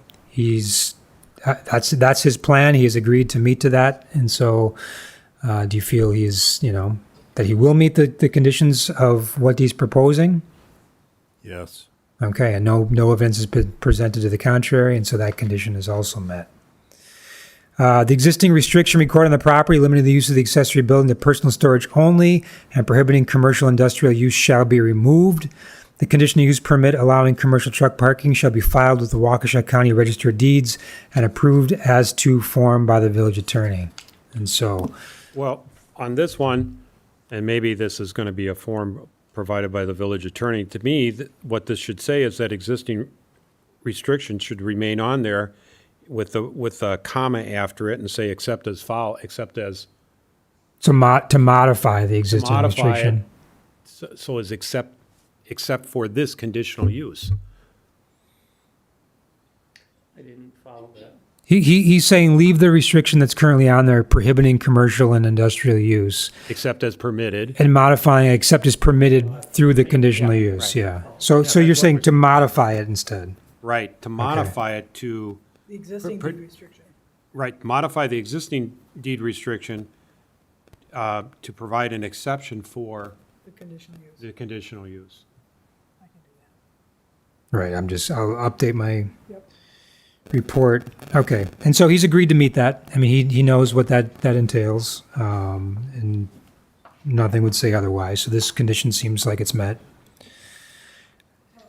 So here's one that we may modify based on DPW Director Henneberry's comments, is the commercial vehicle shall not cause damage to village roads, including the edge of pavement and shoulder adjacent to the subject property's driveway. And so Mr. Henneberry suggested what? That That he not drive on the edge of the edges, the tires can't hit the edge, right? So it's basically limited to the roadway. He's, he when he pulls forward or backs up, he has to stay off the edge of the roadway. Right, and we have his pictures that are current, entered into the public record, and so. if We have some and he documentation of what the violates it, condition then is, yes. We have a baseline to compare it to, is what I'm trying to get to. That's right. We have some record of what it looks like today. Right. All right. So we heard him agree to that condition. Yes, we did. Do we hear anything that would, We heard him agree to it, and also he agreed to be even more careful. right. And so nothing to the contrary has been provided, and so that condition is also met. So there's as I mentioned, there's a few other conditions in the staff report, just general conditional use conditions about modification and new public hearing if there's modifications, unless it's deemed to be a non-substantial change to the plans, like if you would come back in for a different vehicle, for instance. And so that's all I have. And so you have found that Well, we've got the general conditional use considerations. Would the road condition fall in there as well? well, the general considerations is written, basically states that any new condition you write needs to reflect those. So they don't apply by themselves. They're carried through for any new condition that you would write. And so you have to consider those things when you write new conditions. The general one in this case is really D that we talked about on the bottom of the second page, and determining whether or not it should be issued. Determination of compatibility with adjacent land uses shall be made by the board. Just to go back to just to be clearer, the general condition that President Fortner is referring to is from section 300-22A4. It says, the determination of whether to approve or deny or conditionally approve such conditional use shall be made by the village board upon receipt of a recommendation from the planning commission, shall be based on substantial evidence. And it talks about what substantial evidence means. Any condition imposed by the village must relate to the purpose of the ordinance, be reasonable, and to the extent practicable, measurable. Conditions shall be established to ensure that the proposed use will not violate the spirit of the comprehensive plan or the code, be contrary to the public health, safety, and welfare, be hazardous, harmful, etc. So any condition established has to ensure that those things occur. And so that's what I tried to do when I talked about no damage to the roadway, and we elaborated on that. So unless you want to add additional conditions that speak to those things, I think that's kind of baked in. Right. Anything on the weight limits? Well, it's against the law already. It's already against the law. Right. Dan, I assume you've already That made this was your statement. position, right? Yeah. So we don't need another one, is what I'm Yes, asking. Right. yes, yes. So as I mentioned, it looks like all the conditions laid out in my worksheet based on the ordinance and my staff report have been met. And so therefore, unless there's any new conditions to oppose, the conditional use should be approved. And so the recommendation would be from the Plan Commission to the board approval of the commercial truck parking conditional use and site plan of operation for Lawrence Machosik for the property located at West 249, South 8350 Center Drive, subject to the conditions in the report. And as amended tonight. I so move. Second. Okay, I was first going to ask if we're ready to make a decision, but that's been answered. We are. That's been answered by the Plan Commission. The board comes next. I'm hoping that you're listening in and had a chance to weigh in and not chime in, that's the wrong word. Weigh in with your questions or concerns as we're going as a Plan Commission, so we can stay on the same page here. So we have a motion on the floor. Right. It's been seconded. Seconded. Open for discussion. Open for discussion. So, discussion. Commissioner Slide. Yeah, I don't see an issue, again, the road thing, there's no way to know whether that's really his truck that did that damage or not. And going forward, okay, we got two spots that we can watch to see if those get any, substantially worse compared to the rest of the highways. I don't see any substantial reason not to approve the amendment, I guess, to the CO. I agree. I have my concerns about the road conditions and also the residential area that he's in. Certainly not a subdivision. If it wasn't a subdivision, he wouldn't be here because it wouldn't be permitted because he wouldn't be on an arterial road. Right. Or a collector. So, I do have some reservations about that. I understand our worksheet and the roads, we don't know. John said we don't know. He doubts it was a garbage truck because garbage isn't picked up there, but we don't know. Could have been any old truck that drove through there. Yeah, you gotta do Yeah. this drive on the edge of the road to cause Right. that problem. Right. Right, in my subdivision, the road edge is crumbling all over the place. Nobody has any commercial vehicles in there, except the garbage truck and the mail truck and a municipal truck, so. So the motion is To recommend that this To the board. conditional use, recommend to the board the conditional use be granted in accordance with all the conditions as modified. I'm summarizing here. Right. Yeah, we've been over all the conditions, correct. Right, we need to know what we're voting on here. Right. Those are my comments, that's the reservations I have about granting it, because I wouldn't like to see it everywhere in Vernon, but I think it's restricted just to our collector and arterial roads. That's a good, by ordinance, they can't even come and get it, so. Any other discussion by the Plan Commission Board? Will have their own discussion, so we're in Plan Commission right now. Otherwise, we'll have a vote. All in favor? Aye. Opposed? Motion carries. Now we will, yeah, Karen's getting our next person. Come down, sorry. So now we are, the motion carried, Karen, got it? Okay. Now we are on village board action. So thank you, Dad, if you can take a breather if you want, or a restroom break if you need it. Now we're on to village board. You've sat through the whole public hearing, you've sat through the discussion on the worksheet, and the discussion by the Plan Commission, the recommendation by the Plan Commission. So I'll first ask, is the village board ready to make a decision, or do we put it on a future agenda? Decision tonight, we'll just do it by consensus. You ready to make a decision? Obviously, Jim and I just made a decision, so it'll be up. Yeah, are you ready to make a decision? Yes? Yes, Lorraine, you're ready to make a decision? I'll make the motion that the board accept the Recommendation? recommendation from the Plan Commission to approve the modification or amendment to the. Approve this, no, she doesn't have an existing one. Approve the conditional use, subject to all the conditions. Oh, I thought they already had a CU, No. No.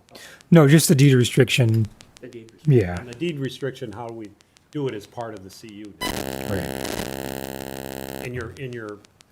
As a condition. So that's automatically, will automatically be baked in, right, John? Right. Okay. Okay, so there is a second. Okay, now we're on discussion by, we've heard from me. You've seconded it. We'll start with you, Dan, if you've got discussion points. Okay, trustee Krumershack? Not this, maybe, I'm putting you last again. I think I didn't do that. Okay. I live next to a business that handles trucks, and, you know, as long as they're, I can hardly hear you, so oh, sorry. as long as they are, you know, have courtesy toward their neighbors and stuff, I just don't see a problem with it. So I have no problem with it at all. Trustee Dashik? Well, I'm still wondering if in 2018, when this first was approved, were you doing this type of work in 2018? Or? Oh, Do that. Lorraine, that, can't. we're out of the public record. You can't be You can't asking ask questions. that. Okay. Well, then Right, there was in 2018, he did get approval of his accessory building. It comes with a deed restriction. The deed restriction is there. If it's a, you should have asked that question during the public hearing, whether it's relevant or not to the determination of granting his conditional use permit is what you're getting at, and I'm not so yeah, he's, I guess it is somewhat relevant, but how much so? I don't know what factor it would go to, other than, I'm not sure what factor it would go to prior. Well, it would potentially go to whether or not you'd consider he would meet the conditions of obeying by, basically. Because he didn't follow his deed Right. restriction, we don't really. Right, we're taking his word that he's going to meet the conditions of this CU and park the vehicle where he's supposed to and come and go once a day or twice a day or whatever it is. And so if you don't feel like he'd abided by the previous rules, then maybe you'd feel like he might not do the same for this one. So that's how it would fall in if that was how you were inclined to view that. Does that make sense? I mean, I'm trying to come up with the relevancy of, right? I guess that part just wasn't explained very well when I had the chance to ask about it. But how is this explanation by Sean during discussion? So, right. So I guess I just like we went over the conditions of the staff report. We walked through each item in the decision worksheet. Everyone determined that each condition was already met. So we've already determined that he's agreed to meet or will meet each of those conditions. really only the planning commission. right? Oh, I thought we were opening up to both at the same We time. were, but Wasn't that what we said? And whoever objected, we would note it was the plan commission of the I board. specifically asked that question. right, Okay. we did it jointly. So if the issue, You're raising the issue of after the fact. after the fact. It doesn't matter because really the public hearing was already closed. We can go back and revisit the worksheet if we want to revisit the worksheet. There's no deadline on that. Right. So if we want to open it back up to one specific item, we certainly could do that. Right, I mean, I could have objected to substantial evidence on the one I was questioning so much, and it would still would have been passed 2-1. Right, you'd still been outvoted, right. And just like you could object to, or Marie, or I'm not picking on you, any board member, could object to, Jim could change his mind. Sure. But if As far as substantial evidence, and it could be 4-1, or Right. 3-2. But if you feel like there wasn't substantial evidence presented, or you don't believe he'll abide by the new conditional use, you could certainly voice that as not being able to meet the conditions of abiding by a CU and vote against it, and that would be okay. Yeah, and that, it is, to me personally, that is troublesome as well. I'm not sure how much weight I put into that, and the reason I say that is because he was, he admitted that he's been doing it all along, and he's not gonna change that behavior, so his behavior that he's doing now, he's asking for permission to do with a CU. Right. And to me, it's like, yeah, he violated his deed restriction. There's no question about that. No question about it. But is he asking, his behavior, the way I understood based on his testimony, his behavior today, or what he's doing today, I should say, is the same thing he's asking for in the CU. And so that gave me some confidence, if you will, that, he's not coming in here and saying, yeah, here's what I've been doing all along, I just want to make myself legal. And then say, well, I didn't wink, I wanted to do these 6 other things too, or this other thing as well, and all of a sudden disregard his CU that he just got. I mean, it's hard for me to believe that he doesn't understand what he's asking for and what he's getting permission for. I'm actually comfortable with the fact that you saw this too.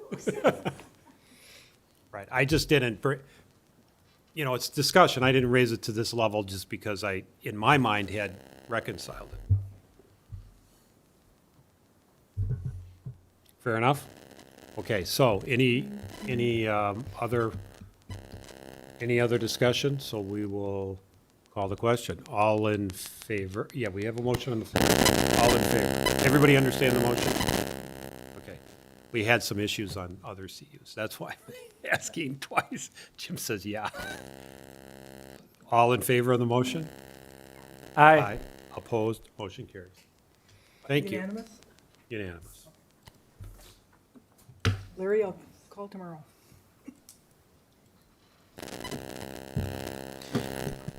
Follow-up question. Do we get to see the final CU? What Oh, happens it's drafted? is Sean drafts the CU, and then Larry will come in and sign, and I'll record, so I'll be in I'd like to contact. see it, Yep, as soon as Sean has it ready, we'll give it to the Plan Commission and Board. because we haven't done that in the past. I haven't Oh, ever asked for it in the past. well, it's usually, normally in your, yeah. Yeah, I see it. What you're I see it, so. Well, I figured you guys do, but Because I have to sign it, so I see it and read it. And as Sean knows, if I see something in there, I will mention, I will get it fixed. And Attorney Macy looks at it. Yeah. But that's different from what you're saying. Where's our copy, right? exactly. I just, And I don't have any. Yeah, I mean, and just so the board knows, the goal is to have all these documents on the website so everybody can see them at all times. That's the goal. But in the meantime, I'll make sure that, in the meantime, until we get to that point, after it's all signed, and we'll make sure that, Email. Yep, I'll email it. You asking for the final copy, you're asking for a draft, or you're asking for the one? The final. The final as in Fortner's gonna come in and sign Right, this one. right. Yeah, 'cause there's- Because Macy will say, yeah, it's okay to sign, Sean will say, yes, it's okay to sign. And Before just- I sign it, they have to, Right. And the building inspector also gets the deed restriction, the conditional use, the minutes of the meeting. He's got that in his file also. right, and all fees have to be paid and, all. And Larry has been great. He has no outstanding fees. Does that all follow? Larry, you're, No. I'll call you tomorrow and tell you what's gonna happen. right, it's not that quick, Larry. Well, I didn't quite hear what the Yeah, next. right. Shouldn't take too long. Yeah, Well, thank you all. Okay, so watch those shoulders, Larry. I'm watching you. She said I've become a better driver, so that's all. okay, we are now on, DJ Minen? oh yeah, number 7, Mr. Minen and D&J and Sons. You've seen it in your packet. This is a question. Let me see what John says about it, so. You need to, I'll have Sean kick us off. Unfortunately, petitioner can't be here because of a family medical and other issues. But he is going to be available by telephone if we need him. And so Sean, I'll let you kick this off. It's somewhat technical in nature under our ordinances. And Sean will try to explain it and I'll Yeah, kick in if I need to. thanks. I'll keep it brief. Some of you may recall, not all of you were part of the Plan Commission board at the time, but we approved a contractor's yard on National for Doug Minen, D&J and Sons. It was a conditional use that got approved. As part of that, there was a rezoning to B3 to make that happen. A change to the ordinance to allow contractors' yards to be smaller than 5 acres, as small as 3 acres in the B3 zoning and the I1 zoning, the more intense zoning districts. And then they got the site plan of operation approved. So that was all done. It's all going well, and he's out there constructing today. I'm sure you've seen it out there on National Avenue. And so looking at his plans, he wanted to make some minor adjustments to his plans. He wanted to increase some of the pavement in front of the building, decrease a little bit of the green space in a couple of areas for better maneuverability of his trucks when he came out. I'm not sure why it wasn't brought up at the get-go when he first proposed the use, but looking at it now, he's asking for some changes. And so this is a conditional use, and there's a couple provisions in all of our conditional uses. We talked about this a little bit before on the last one that says minor modifications to plans can be determined by the Plan Commission, approved by the Plan Commission outside of a public hearing, right? So Condition 15D in their conditional use permit basically says that any change, modification, alteration, etc., requires a new conditional use permit to be established. However, Condition 15E that immediately follows says plans that are specifically required by this conditional use order may be amended upon the prior approval of the Town of Vernon Plan Commission if the Town of Vernon Plan Commission finds the plan amendment to be minor and consistent with the conditional use permit. Any change in plan that the Town of Vernon Plan Commission feels in its sole discretion to be substantial shall require a new permit and all procedures in place at the time. So meaning if you find it to be a substantial change to the plans, then a new public hearing has to be held to modify the conditional use permit. And so you'll have to find that. All the landscaping that was previously proposed out in front of the building is still going to be there. It's just going to be shortened a little bit. The village engineer took a look at it, has no concerns with grading or anything else. We did raise a concern about stormwater because they are increasing the impervious surface on the site. There's going to be more pavement than before. We thought that Waukesha County needed to take a look at this to make sure it didn't impact. Karen did contact Waukesha County, and what was basically said was that you either have to rerun the calcs. Their engineer, the petitioner's engineer, had to rerun the calculations to make sure that this wasn't an impact to the stormwater, or they had to subtract some pavement from somewhere else on the property and put green space. And so I saw an email come through a few hours ago or earlier today from the petitioner's engineer that basically said they reran the calculations and that has no impact and basically still meets the county's ordinances. We have not heard yet back from Waukesha County since then, but if this is approved found to be minor by the Plan Commission, approved, we'd expect to see something in writing from the county that says, hey, it's A-okay on stormwater. So I've also included on the bottom of page 2, goes on to page 3. This is the existing plan of operation that was already approved. That's not being changed, but just so those of you that weren't part of that approval process can take a look at it and kind of see what the basis of the operation is. And so that's all I have. Again, the Plan Commission needs to determine that it's minor, and then if it's minor, the Plan Commission would approve this themselves, subject to the conditions on page 3 of the staff report. So, if you're looking at the orange page from our attorney, just note that the numbering 5, 6, 7 is off by 1. So the first one should start with 6, this one's 7, the next one's 8, and the last one's 9. So under 7, I think, Sean, you explained it. I just wanted to get the board on the right number on the attorney's comment. And, Attorney Macy summarizes it. It's Plan Commission action. We need to determine whether this is substantial or not. It came up with the prior conditional use. We just said, oh, what if he got a new truck? Well, it would come back to the Plan Commission, say now it's not a 2000, it's a 2010 or whatever it is, and the Plan Commission would say, nope, that's minor, it's the same weight or under, or same length or under, and we'd say that's minor, maybe. Right. If we said it was minor, it'd just amend the CU accordingly and and it would be done. So that's what D&J is saying. He's moving, Yeah, he's eliminating the grass or decreasing the grassed areas and, one little island and one area out front and paving it. I think it was, it's 1,000 or so square feet or something. Yeah, it was 1,000. My only question Yeah. on it was, I think you've addressed it, is there's 1,000 square feet approximately less of or more impervious Right. surface. Could affect the stormwater. That's in the county purview.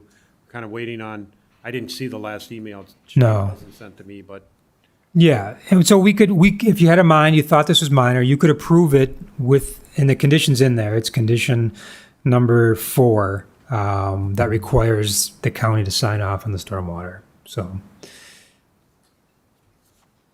And the attorney felt it was very unsubstantial. yeah, just moving it. a little bit of pavement, right? That little curb or a little more turnaround, I didn't see any issue with. Right. It doesn't change the operation of the site. From the road, you're not going to notice the pavement versus grass difference. The landscaping is still there. I thought it was minor as well, but it's the Plan Commission's job to make that determination. Right, so I couldn't make it, Sean couldn't make it, so that's why it's here. The board is here, not necessarily to make a decision, but to, hear the discussion, because the question was asked, what if he got a new truck in the first one? Well, this is what happens. So it's a little education, sorry. Hopefully this doesn't take long. Dan, what do you think? Modifications are insignificant. So we will, what do we, Does he have to do that by motion? yeah. You have to, the Plan Commission would approve it, makes a motion to approve it. We have to determine that first. I don't know, everybody's in agreement with that. I don't- Yes.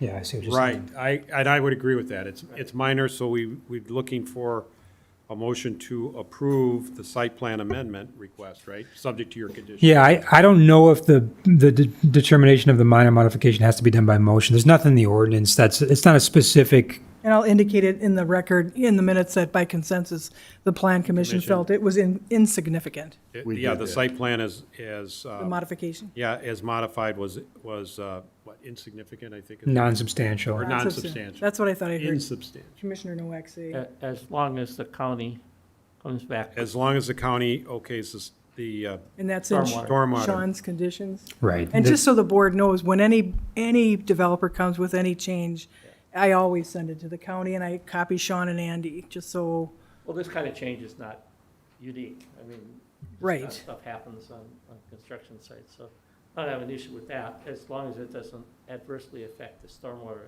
issue. Because this property had some issues with water in the back or moving stuff around originally. Okay, I wasn't aware. me neither. Yeah, I don't recall. I'd have to go back. I remember the particular site plan. Okay. So by consensus, the Plan Commission has determined it's, the proposed modifications insubstantial, so we're looking for a motion. I think, Sean, you've got a sample motion to approve the site plan amendment with the conditions in your report, so. Motion to approve. I'll make a motion to approve. Second. You got enough on the motion? Okay, good.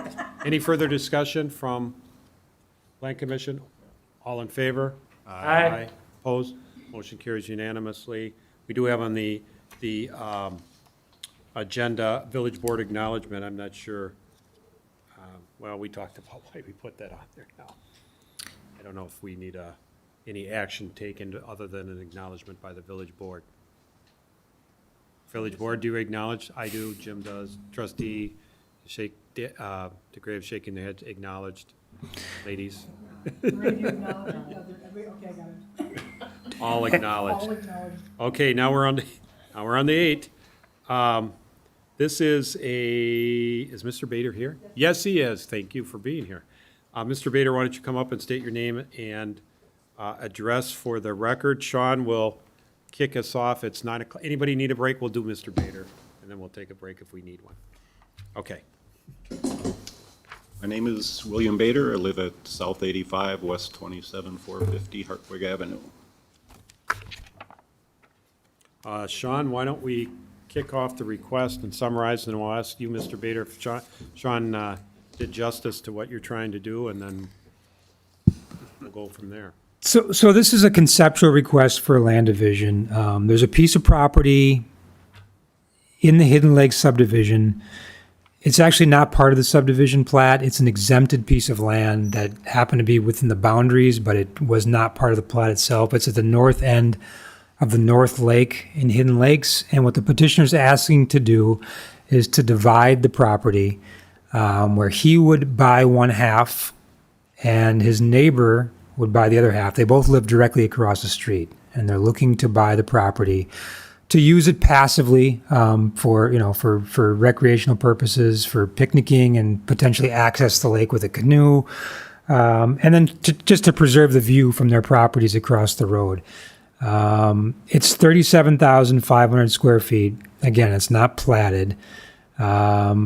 The majority of the property is environmental corridor, high groundwater. It's probably, in all circumstances, not a buildable lot. All right, it's zoned R2 residential. It's got high groundwater and environmental corridors overlay across. I'm not saying it's absolutely not a buildable lot, but looking at it from a distance and looking at the soils and everything else is probably not, without severe engineering, not a buildable lot. And that's not what he's asking to do anyways. They don't want to put a house on the lot. They just want to divide it and then use it passively. It is possible to split the lot into two under the current zoning, the R2 zoning with the overlays. It is possible. It requires, the lot itself is 1.73 acres. They're looking to split it into two approximate 37,500 square feet lots. And so that's doable because R2 only requires 30,000 square feet. So that's fine. The attorney, when discussing with the attorney, he brought up the idea that it's probably better to make these outlots instead of lots, because lots implies that they're buildable for some purpose and outlot is reserved for some other use. And so these would not be buildable lots. There'd be a restriction on them that says they're not buildable. And then it would also be tied to the properties across the street so that they wouldn't be sold independently from both of the homes across the street, is what he's basically recommending. So as either property gets sold, it has to be sold with the property across the street. One of the things when we first started looking at the property is one of the splits that occurred. So this was previously, this unplatted piece of property at the north end of Hidden Lakes was divided from the there's a home that's built that was split off directly east from the property. When we did some research, or I asked Karen to do some research, she contacted the county. We couldn't find any record at the time of how that lot to the east was actually created, if it was a legal land division or not. We didn't find anything. We didn't see anything else. I understand that there might be some more evidence presented tonight on that fact, but at this point, the village attorney has suggested that more evidence be looked at in terms of how that lot to the east was created to determine whether or not what's left is a legal parcel or not. And then finally, the attorney also recommended that further research be done to ensure that the division is legal with respect to lake access to hidden lakes and to the lake. Originally, it was one parcel, and then the property to the east was split off, and now it's going to be split again. So essentially, that there'd be 3 lots having access to the lake where only there was one before. And so he's concerned that there's actually we can give lake access to all 3 of those parcels. And so more research needs to be done as part of that as well. Again, there's no formal action required tonight. The Plan Commission should provide feedback and the board as well to the petitioner regarding the above comments. So the petitioner may have more to add. That's all I have. Okay, so let's see if we can sort it out if we can. And the village board is here, of course, because the village board gets to approve final certified survey maps, and this is conceptual. They're looking for guidance, as Sean says, and we don't like our residents to incur time and expense, time and money, presenting something for final when it's not going to pass. So that's why we have conceptual. Thank you. So we had this parcel, as I understand it. The parcel in question was part of the parcel to the east. It was divided off. We don't know how. No record from the county. Take it, and then that parcel then was sold to the owner to the west. Is that right? Do I have that right? Sold to the owner to the east, correct? To the east or to the west? I got these. The owner of the property that we are gonna purchase is to the west. Right. It's to the west, right? Yes. But wasn't it subdivided from the property to the east? Yes. Yeah, okay, so I did say. Yes, and so the current owner of the property, did he purchase the property from the people that divided the lot for the house? He purchased the lot from a gentleman that used to live to the property to the south of him. To the south of him, okay. To the south of him, yes. So I'm missing one, okay, maybe we should just go through it. Dan's like, what are you talking I'm about now? confused now. Right. No, it is confusing. Yeah. Do we have a map of this that we can put up Do you, on the screen? Karen, is it possible to bring the parcel up? Yeah, that we can point to things. You mean on the GIS system? Yeah. Just the GIS would be fine. I did stop by the owner of that property to just see if he had any other information today, and he gave me a copy of a survey, but I talked to Karen, there's no number. It's not a certified survey map, just a plat of survey of his property. Yep. Oh, so when he bought it, he had it surveyed. Right. So we still don't know when or how it was created. Right. What's required from the municipality to establish a tax key number on that parcel? Back in the day, nothing. That wasn't that long ago, was it? There is a tax number for it. There is a tax key number. Before you give it a tax key number, you have to prove that it's a lot, don't you? Or By meets and bounds or rods, I mean, They have- there's old. they have to submit something, don't they? Right. Yeah, and we haven't found any of that. Nothing's recorded on this that speaks to the creation of this lot, and so it's a mystery. Obviously, at some point in time, something was submitted to the county to show the creation of a lot because there is a tax key assigned to it. Right, But we don't. What the attorney's saying is that we need to know when and how that was created to make sure that it was legally created. Because if it wasn't legally created, then in essence, we have a problem because there can't be 2 parcels here unless it's redivided. And so one way to do it would just be to do a certified survey map of all of it and make sure it's legal now and include the lot to the east and include the parcel that we're going to divide into 2 outlots and just do a new certified survey map across the whole thing. Oh, I see. The lot to the so-called original lot, if you will. Right. Original The split. parcel. Yes. The split, which we don't know how it was done, and to tax key numbers to listen to, old municipal lawyers, they used to issue those like without any evidence. Right. So You could create lots. Just because someone has a tax key number doesn't mean it's a legal lot. I guess is the bottom line I got out of it. So So an easy way to solve the problem is just to do a CSM encompassing both these properties and recreating that lot. Right? And By s- both properties, and you mean the property he wants to divide. buy with his neighbor and the property to the east. Right. The original piece. Do a CSM, and you do a CSM with 3 lots. The property to the east, the subject property split in 2. 2 outlots. 2 outlets. Right. And you would suggest outlots. That's what the attorney mentioned. That I think it's the right way to go, because by creating a lot, you're implying it's a buildable property, and so an outlot, it's got restrictions, and so that would make more sense. Now we can avoid doing the certified survey map across the properties if we can find proof of how the lot was created and it was legally done. Sure, I think the legal issue was whether it's a legal lot in the first place, and if that can be established, then, the well, that's why we have CSMs today, is to avoid problems like this. Right.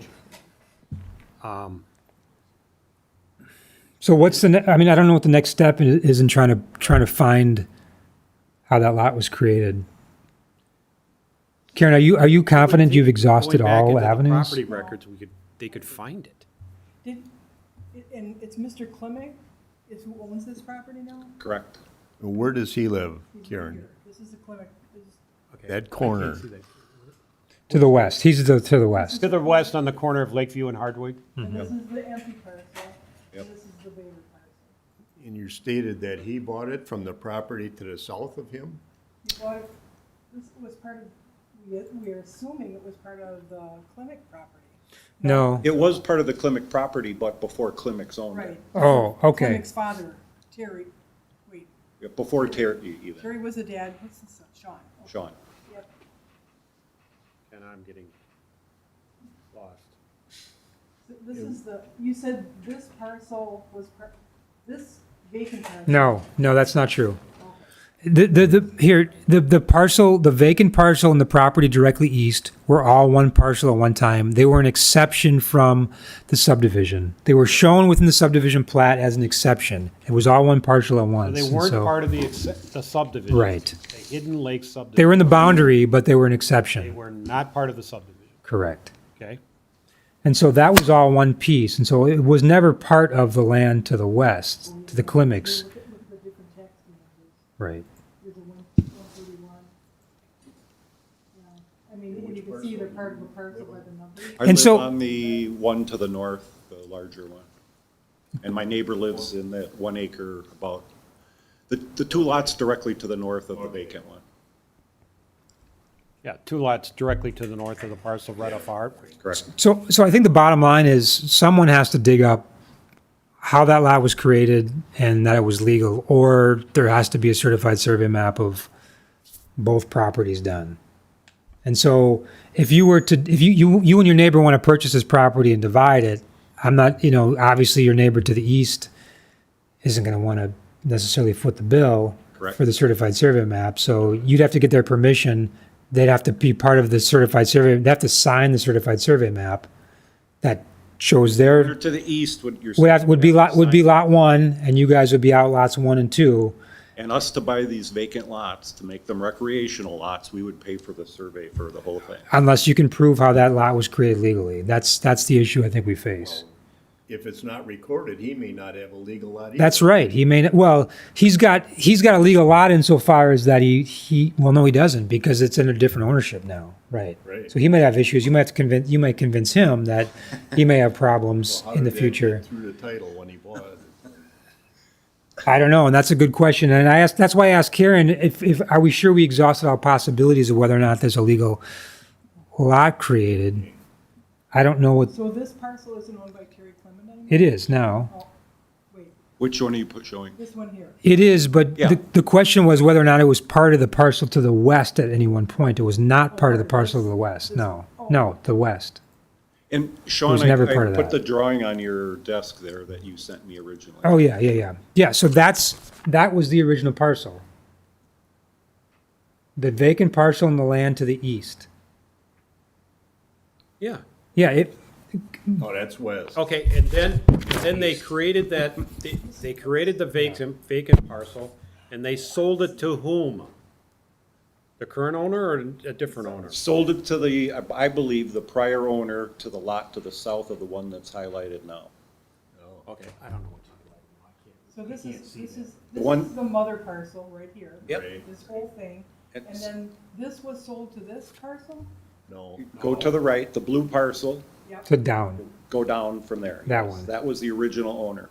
Oh, I see, okay. To the, Or sold the- to the, We thought it to was. the neighbor to the south. Okay, gotcha. Has I anybody kept, talked when to you him? said south, I kept looking west. I don't believe he's alive anymore. Now, all those old CSM rules, you know, you could subdivide your, you know, carve off a piece of your property and sell it to your neighbor. That's it. You didn't have to go through a CSM, right, Sean? Or they got Right, they were- meets and bounds description or something. Yeah, and they for just it, do it but- by a survey and then, and a deed. And recorded. And record it. Then they take it and say, hey, I got this lot, give me a tax key number, and the assessor routinely would do it. So do you have any suggestions on how we might track this down further or not? I don't know. I don't know how to prove this lot was legally created or Do you not. know what year that happened? Do we know what year this was created? No. We don't even know what year it was created. You said after 68, because that was when Hidden Lakes was. I wasn't even born then. Shut up. My parents This, didn't even- this my plat of parents didn't even survey meet was each other. done in '09. How much time do I have? I mean, I can research it, but it's budget and Well, sure, you get, how much time do I have?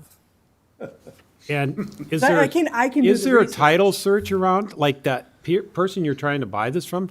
Does he have title insurance? Does he have a title report for this? That's where it would usually come up, is when people don't buy know the thing, they answer. get title insurance. And it lays it all out. And- That's why, yeah. Does Sean own this parcel now? He says that he has gone through all that paperwork and it's gone through probate and it's in his name now. I don't have Okay. any documents for that. Let me call Sean Sean. Clement, Terry's son. Not tonight. Oh, Not- okay. yeah, not- Like, hey, you're on That's just speakerphone. a side, another side, because there's an estate involved, but you're saying, yeah, it's I think gone it's through. settled. I The believe it's estate's settled. settled. Yeah, but let me contact him and let me do some more work. Okay. What is the property used for now? Nothing. The what? Vacant. One across the street? The one you want to purchase? I've been mowing it for the last 6 years. I have a picnic table on it, canoe on it. That's how it's nothing. Does a Some neighborhood kids showed up and started playing baseball the other day, but. That was me. No. There's your grandkids. No, is that what you were getting at? Well, are there picnics that are held there now or something, or? No. I mean, my family, we go down there and The my wife. subdivision doesn't get together and use that? No. No, they have their own. They have outlots for that. An outlot? Well, they have areas where Hidden Lakes. Hidden Lakes has a park Yeah, they have for a little anybody park. that's, Yeah, so if what you're saying is true, is this not even part of Hidden Lakes? it's not. It's not. Okay. It's not part. The park, or what? Or No, this what, property, these this park? these parcels are not. You can tell by the numbering of that Okay. these lots weren't part of Hidden Lakes. I'm trying to get at, Hidden Lakes has a parcel there that they have picnic facilities or a A little shelter? beach. They do. Little Yeah. beach, yeah. Yes. Is that an outlot, or? is it- I don't know. I don't think it is because I don't get any. I'm just trying to focus in where it's at. Remember Hidden? Yes, outlot 1, block C, those are outlots. Outlot 1. Outlot 1 of Hidden Lakes is their park, is that what you're saying, Sean? Yeah, I'm saying yes, to the north, a little bit north, right Oh. to the left, up, Up. to the left, down. Oh, I don't see lot 1. I Right. should put my glasses. it's right here. Let me show you. What facility? It's in between the islands on the south side there. There you go. What facilities? It says do they have 47. In their park? Oh, this one? They have an outhouse. There it They have a is. pump house for aerating their aeration system. They have a little dock. They they have a little swing set? pavilion. Okay. What's that? Little swing set? Don't they have a little? Swing set, yeah, and a pavilion. So I know it was your intention to build something on that parcel. My only intention was to do something like a small gazebo or pavilion or Sean Little used to shed. do that. I said you can't build an accessory structure without a principal structure That's on that. true, but this is not a buildable lot. If it's not a legal lot and it's considered an outlot, Then- can't he do something with it like Hidden Lakes has done? Well, I don't know the history of what Hidden Lakes has done, but the way it works is that it's a residentially zoned parcel. You can't put an accessory structure on a residentially zoned parcel without. Okay, then can't the boathouse or picnic facility be considered the principal use on that? Of the subdivision plat? No, The vacant, he says in the vacant lot, Oh, I no, On an outlot? no. You'd have to revise, wouldn't you have to revise the plat? We would have to zone this P1 in order to make that happen. So if he put up a picnic shelter or something and maybe a little in the back to store a canoe or something there, that he couldn't ask for a waiver or modification to do that on an outlot? A waiver from what provision? I'm not following. That he can't build an accessory building unless the residence is there? That would be a variance from the code, which would be with the Board of Appeals. Well, yeah, if you went to the Board of Appeals and asked for a variance for hardship. So what I'm saying is maybe if this got zoned P1, the public district, he might be able to do that. In chapter 125-10I, it says that they can ask for a waiver or modification. That's not the zone. That's not the zoning That's the though. accessory building ordinance. Right. You can only ask for waiver or modification from setback requirements and things like that, and size requirements. Use, can they apply for an unclassified use approval? Under 300-8, Unclassified use yeah, for conditional uses? no, unclassified use, 300, You show me. I'm not following. 300-8. Is that in residential zoning, Dan? That you read that, 300-8? No, that's in a Yeah. different section. Well, what I'm getting at is if he wants to go through this whole thing. Yes, use regulations. He can ask for a change to these, but it's a variance. It requires a variance to do anything outside of Where does this. it say variance? Any change at all to the zoning, unless it's explicitly talked about in terms of a waiver, Unless otherwise specifically provided for, is that? any use specifically not listed shall be considered Recommendation of prohibited. the town plan commission. In case a question of use, yeah, but this is a building, this is a structure. Our residential code says you can't build an accessory building without a principal structure, right? This is not a residential lot, it's an outlot, But it's zoned residential. but it's not buildable. He can't put a residence. I know, but if you ask the village attorney, he's gonna tell you the same thing as I'm gonna say, is There's that, gotta be a way that we can grant the variance for him to build a gazebo so he can have a picnic down there or something. Is it not allowable? I'm saying it's probably not buildable. I've not done the studies, but based on the groundwater and the environmental corridor and What everything you else. have- Everybody runs around and says it's not buildable, but no one's really tested that. I don't know how that's determined. What whether it's Sean built or said not. is that- The assessor has it assessed as non-buildable, okay? Sean suggested that he put it in and record it with the county that it would never be buildable. That's a deed restriction. Right, a deed restriction, So right. therefore it's not buildable. Okay, because of the deed restriction. Right. Until the deed restriction is removed. So if he can't build a residence, isn't that a hardship, that he can't put a gazebo on it, use it for picnic? Yeah, but he doesn't even own the property now, so how is there a hardship? He doesn't have to buy it. Doesn't he live right across the street? What's he paying taxes for on this property? He's not paying taxes on this property. Well, somebody is. Yeah, but the other person isn't asking for a gazebo. So whose hardship is it? He suggested that you wanted to do that, and you told him he couldn't put anything on it. That's right. So I'd be happy to discuss with the village attorney in terms of what the options are for accessory buildings, but like I said, it's my opinion that it wouldn't be allowed under the zoning. But I can flesh that out. We can see if we can. Kind of disagree with that, but Sure, and like I said, I can talk to the village attorney. We can report what we find, and you can agree or disagree with what the findings are. Originally, we thought, I was thinking that I could attach it to my lot, but because of the road, they say that is not allowed. Right. to do that. That's Because if correct. it was attached, then I could build a. That's correct. That was where I was going with when I asked, you're across the street. Why does it have to be contiguous? So what if the road goes in between? It just does. You can't create a new lot that's split by a public right of way. Well, it's not a new lot, but It would be a new lot. To combine it with the other one would be creating a new lot. He's not buying the whole lot. He wants to split it in two. yeah, that's, but the piece that he's buying, why can't that just be added to his property? Because it can't, because it's split by a public road. That's the rule. That's a surveying rule in the statutes. Statutory rules. Right.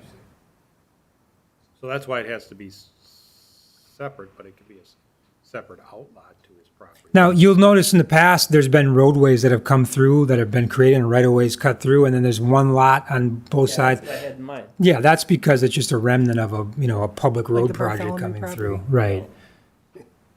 Mr. Bader, can you come back next month? Yes, I can. Okay.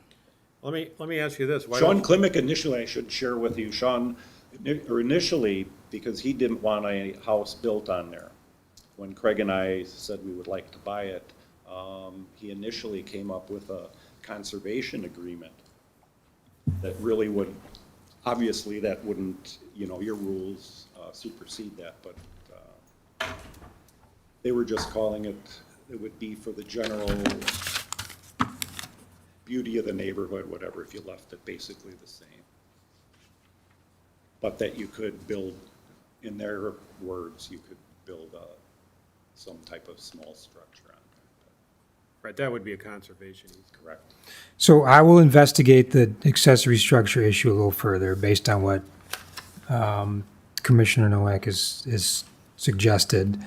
If there's a way to make it happen, we will, we'll Let me ask you this. cover it. Why don't you just buy it as tenants in common with your neighbor? Buy it as what? I'm sorry. Buy it as tenants in common with your neighbor.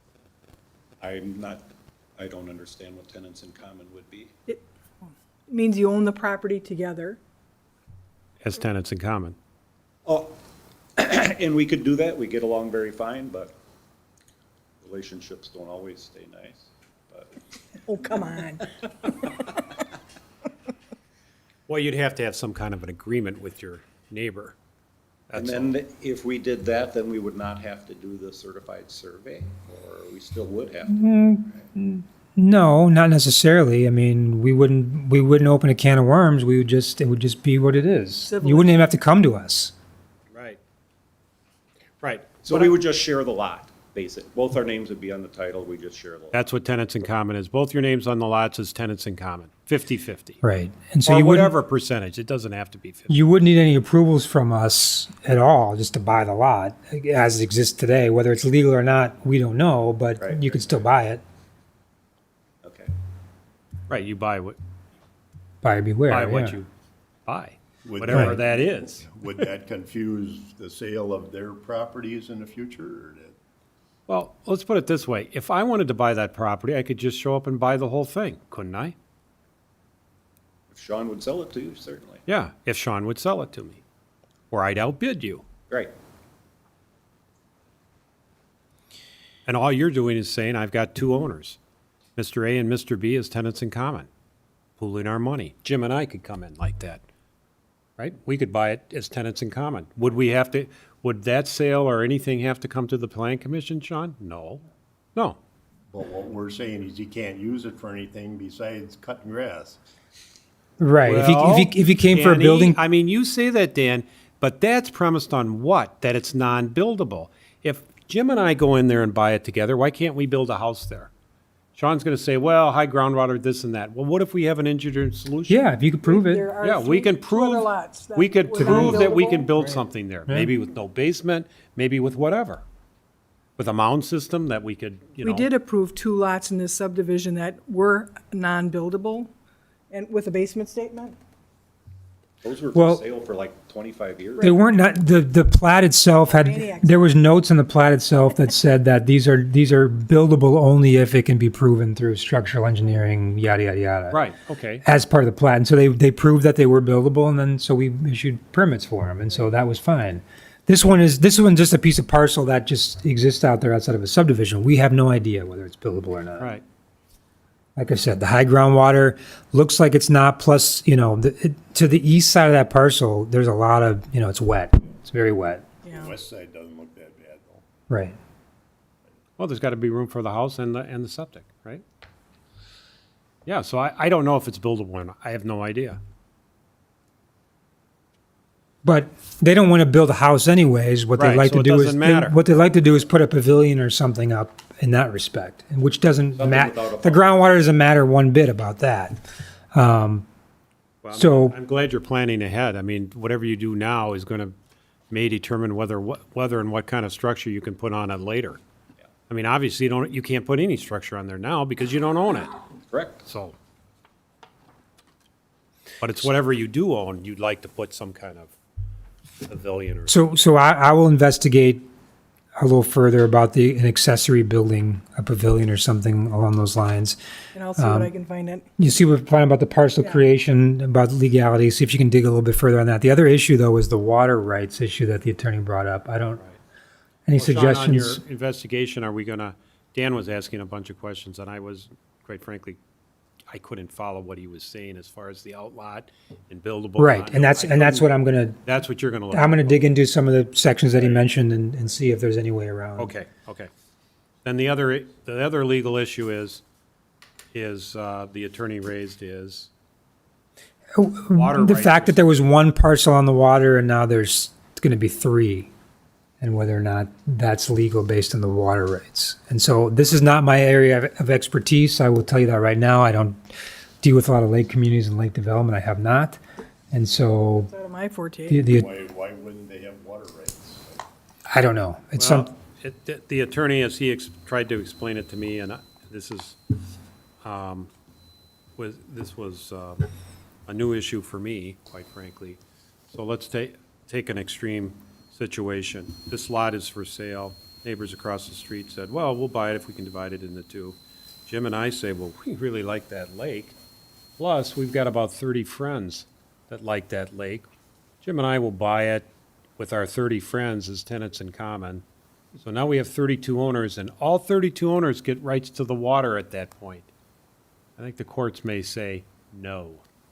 That's what Attorney Macy's. Who may say no? A court. There's somehow this doctrine. That's about all I know about it. That can happen to any parcel around that lake, right? Exactly. So, yeah. why is this one different?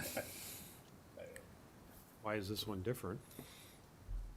30 people could buy one of them homes on that lake, and they'd all have rights to it, right? Well, I think what Attorney Macy is saying, no, they won't have rights.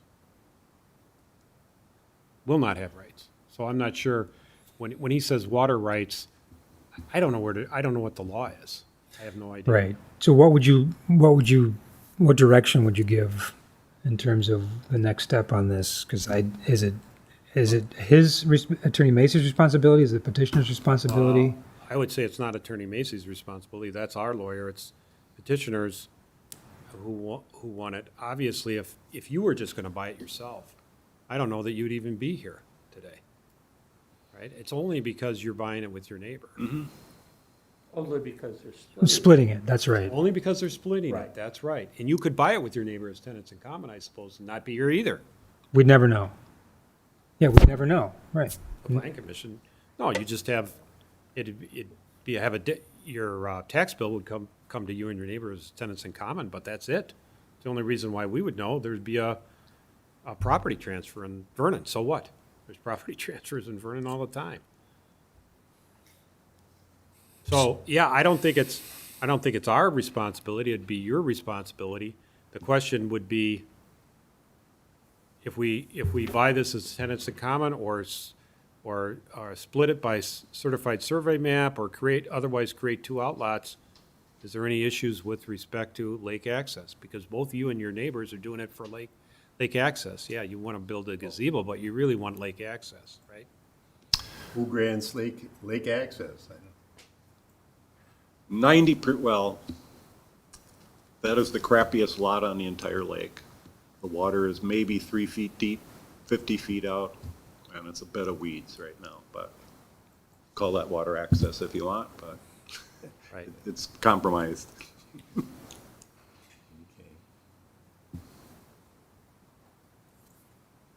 So, yeah, I mean, So does they need to prove that they can divide that and have access to the lake? what is he, well, Who's gonna grant that? I don't know. I don't know enough about the whole thing. what does he say? He says, petitioner provide further research to ensure that the proposed division is legal with respect to lake access. That's what he says. Right, John? That's what I have in my staff report. How do you Based- do that? Based on Attorney Macy's suggestion. Would the DNR have information on that? I'm sorry? The DNR? Don't know. Don't know. If you buy the property and it's got lake frontage, you've got lake access. If you buy the property, if multiple people buy the property, that's where the rub is. That's not being proposed. Sure it is. It There's is. two people buying it. There's one lot, there's two people buying it. Either, No, there's two lots, two outlots apparently, that's, no, it's one lot, Dan. yeah, The proposal is to make two outlots. right. Okay, One's buying one lot, one's buying the other lot. but it started with one lot. That's the point.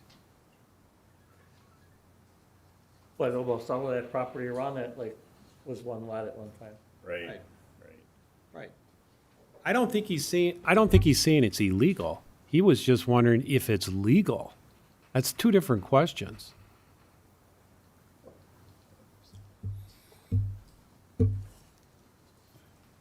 That's his comment. Can they sell them tiny little parcels off of there? Those tiny little parcels, I don't know what you mean by tiny. You got your map there, is that on an island? The little piece of the. Oh, island, yeah, the that island. Little 10-foot triangle. They're connected to the main parcel. Do they have lake access? I don't even know who owns that. Who owns the island? Their own, Oh, see, beep, That's part of this parcel. that's right.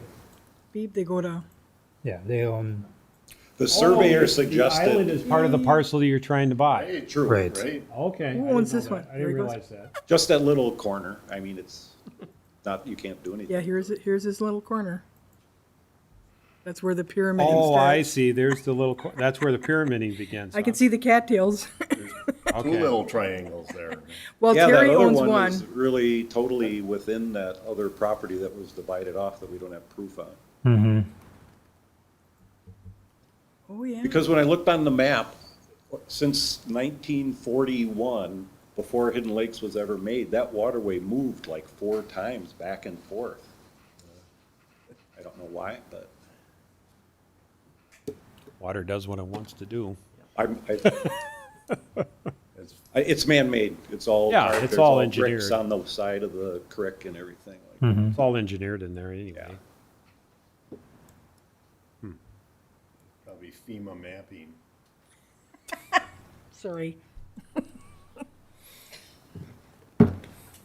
So is Mr. Bader Well- coming back next month? I apologize. I didn't think this was as complicated. Well, I guess it wouldn't be, but we got stuck on whether this was a legal lot or not. I guess that was the first thing. The water rights thing, Does it do any good to go to the county and visit them personally? that I don't know. You can't. I can't. The register, no, they're not, you can't get into the Register of Deeds office. They're still closed? Yep. COVID or? Yeah, ever since. But let me work on that, Mr. Bader. And I'll keep you posted. I'll give you a number for the DNR that you can talk about the water rights. Okay. I'll email it to you. Yeah, maybe it makes sense to start with them and see where Yeah. they point you. I'll give you a good So contact. just wait to hear from you. Yep, and if he can't answer it, he'll tell you who can. Thank you very much for your time. Thank you, sir. Thank you.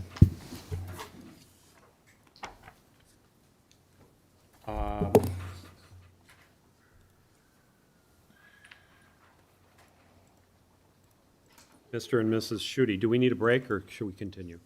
Yes? We'll give you, take a 5-minute break. 5-minute break.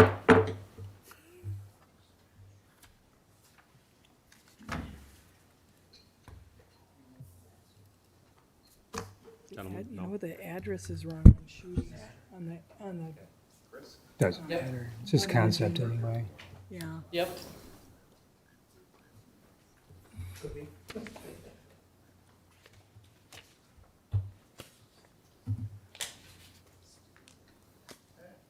I gotta zoom out.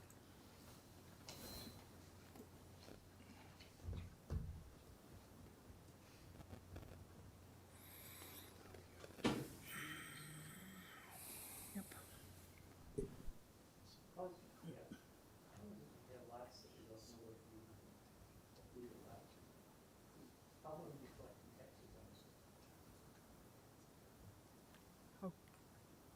How can you collect taxes on a lot? We don't know if it's legally. They're not legal lots. Well, that's easy. It's, 'cause somebody's gotta pay the tax on it. If it's not a legal lot, then the lot belongs to some other, the property owner over, or wherever it came from. Well, land is land, so land is taxed, whether it's a legal lot or not. In fact, Nobody's paying tax on it. If it's illegal, that just means the land should be taxed to some other person, right? To the person before it got divided. and the town bought, God, like 5 little tiny parcels when they did the remonumenting, like, God, 35 years ago, Waukesha County. There was a bunch of slivers, and the town board was worried about those slivers being annexed or purchased and then annexed. So the town bought about, I mean, they're not big, little slivers, but, because even the tax exempt properties, I file a report every other year on all the tax exempt outlots and properties and. Yeah, you told me once, you'd be surprised how many little lots Vernon owns. I'm like, Yeah, "Did we own any, except this one and that one, the fire station, you know? yeah, well, in Heather Ridge, there's a lot that the town owns, outlots in Heather Ridge, because that was a PUD. I'll run that for you. All the little lots that Vernon owns. Yeah, it's just vacant land, it's just like parkland. Yeah. Yep.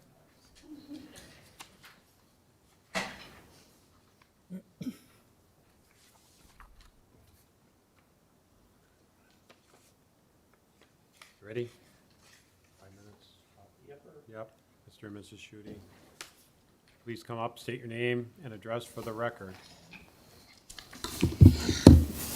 Glenn Schutte, West 249, South 7420 Center Drive. Heidi Schutte, same address. Thank you. Sean, why don't you kick us off? Now, this again is a conceptual review. And so, no action is taken, but. Right. We hope to go to final. That's right. Conceptual review for a lot line adjustment to adjust the lot line between two properties. That does require Plan Commission board approval in Vernon. Doesn't everywhere, but here it does to make sure it, jibes with the zoning and everything else. And here it's not only a lot line adjustment would be required, but there'd be a couple of waivers required for an accessory building as well. And so what they'd like to do is adjust the lot line on the smaller parcel, which is currently the 5.79 acre parcel to the south, owned by you guys, correct? And then the parent's parcel is to the north, the larger parcel. And so they want to adjust the lot line a bit to get the 7,200 square foot accessory building that's currently on the bigger parcel to be on the smaller parcel. And so they adjust the lot line to make that happen. So their lot would become bigger. It'd become 7 point some acres in size. The bigger lot would become a little bit smaller. And so what that does then is that it puts more accessory building on the smaller parcel than is normally is allowed by the size, because it's based on the size of the parcel, right? Normally you're allowed to get 2 accessory buildings and up to a certain size based on your size. And so there's already a couple of accessory buildings on the smaller parcel, and they will exceed the square footage. So if they add the 7,200 square foot parcel to the south, it would total 15,450 square feet, where normally only 9,866 square feet would be allowed based on the new expanded parcel size. So it would become a 7.55 acre parcel. That 7.55 acre parcel would allow 9,800 square feet of accessory building. There would be essentially 15,000 plus square feet on that parcel, and more accessory buildings that are normally allowed on a particular parcel. So that's what's being requested. That large building was at once used as a riding stable, correct? Or riding arena? And it's no longer used for that. It's used for storage and personal items and that kind of a thing. So the way the CSM was originally done is that there was 50 feet, because any building with animals and houses animals, et cetera, has to be 50 feet from a lot line. And so it met that requirement. It meets that requirement today under the current land division. It's set back 50 feet from the property lines. There's another building on their property to the south that is also used for animals, and that's also 50 feet from the lot lines currently. So what would happen here is if they adjusted the lot line, there'd be about 30 feet between the lot line and then the buildings on either side. And so that's what's required for the zoning district. Now, it's conceptual. That would have to be surveyed. We have to prove that there's at least 30 feet of distance from that lot line and then the buildings to the north and south. So that would be one requirement. You got to prove there's 30 feet each way. The other issue, though, here is the fact that when that lot line gets moved to the north, it's going to bisect their parents' driveway. And so in order to get into their garage and use their driveway, they'd have to come across the children's parcel. So there'd have to be an easement put on there to allow them to use the parcel. That's no big deal because it's their parents, but one or both of the parties may not live there someday, and so there has to be an access easement put on. There already is an access easement along the south edge of the parcel, because you can see that there's a landlocked property to the east that was divided off at some point in time, and so they have an easement through there. So there'd be essentially an easement there and an easement to the north, so there'd be two easements on the property. And so there's a lot of issues here. There's an extra access easement that's to put on. There's a waiver for the size of the accessory buildings. There's a waiver for the number of accessory buildings. So that's what we're looking at. Sean, are these agricultural buildings? Well, in essence, one is because it's used for it's used for the horses. There's one, right? One of the buildings is used for horses. The others would not be. What are the other buildings used for at this time? The large one, or no? The large one right now is just, we kind of store stuff in there. My parents have a motorhome. My two sisters have campers. So like in the winter, we park them in there. And then in the summer, it's just, And what's it going to be used for in the future? Same thing. Same thing. Yeah. So never. Go through this then. Because my dad is going to be 90 years old and my mom is 86, and the way the lot line is drawn, it's kind of messed up there.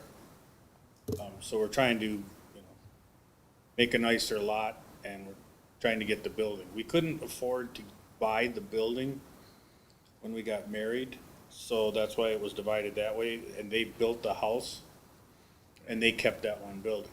What's going to happen to that house in the future? If we don't have another family member that wants to buy it, we'll probably have to sell it off. You don't have any plans of purchasing that property? If we won the lottery. No, not at this time. Where do you pasture your horses now? We're actually in my parents' land. What's going to happen in the future there then? They'll just have to stay in the corrals, or we won't have horses anymore.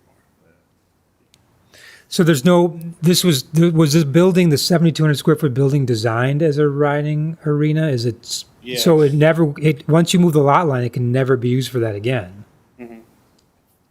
We had my sister and 3 or 4 grandchildren and our daughter all rode horses, but now they're either gone or too old and don't have horses anymore. So There's also a small accessory building on the lot too. There's the two bigger ones that you currently have, and there's a little small shed down there. What is that? down there, Yeah, is there a shed? Is that a shed down there? it's just a lean-to. It's 4 posts with a roof. I park a skid steer in there. Okay.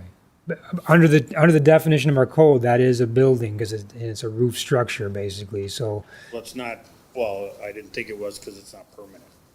it doesn't matter, it's still a building.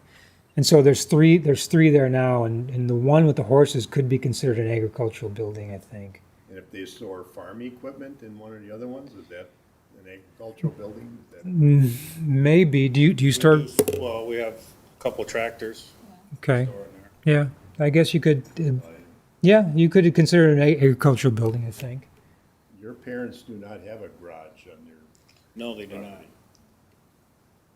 They, They said they needed access. oh, you're right, they don't, Garage, you're right, they don't, there's just a driveway there. It would, yes, it's just their driveway. So why they need an easement to get, Well, because their driveway would be on their property, halfway on their property. We could cut their driveway in half, but They just have an extra large driveway. So, but when you sell that, if that ever gets sold in the future to someone that isn't a family member, that's gonna be an issue, that half their driveway is on your property. yeah, it would just probably have to continue the easement. Right, you would continue easement, but that would give some buyers pause in terms of, Yes. this is a weird situation here. There's no garage for one, and the driveway to get to the house Well, is halfway on their property. If somebody was to buy it, they could put a garage, I don't know on the other side because of the wetlands, but on the north side of the house or around the back. My dad never wanted a garage there because he wanted a view of the barn and the horses, and so he never put a garage. But if someone was to buy it, they have enough land, they could put their own garage or accessory buildings anywhere else behind there. Sure. Yeah, I just wanna make the point that the easement across half the driveway is gonna be a problem for some buyers. And if somebody was to purchase it, they could cut that driveway. It's wide enough for at least a car to drive by that side of the house if they wanted. If that was an Right now, you issue could with, fit probably 3 cars right there easily. Okay. So it sounds like, based on if we consider a couple of those buildings agricultural, then maybe there's no waiver required for the number of buildings, it would just be the size. now originally, before it was split up, all those buildings were on that property. Right. can Even can though it it be was- considered agricultural if they don't have any agricultural land? Well, animals could be considered agricultural, What do you do right? with a tractor? I mean, it's all manure, I guess, right? Yeah. I think that's something that the plan commission will have to determine, right? If it's bona fide agricultural use or not. I can see where the other property, they've got some, you've got alfalfa fields back there or something, or pasture. Just pastures. Yeah. Just pasture. grow And the any front area or- is also pasture. Yeah. We did grow hay there at one time, yes. Yeah. You can either determine it to be agricultural or grant a waiver, one of the two.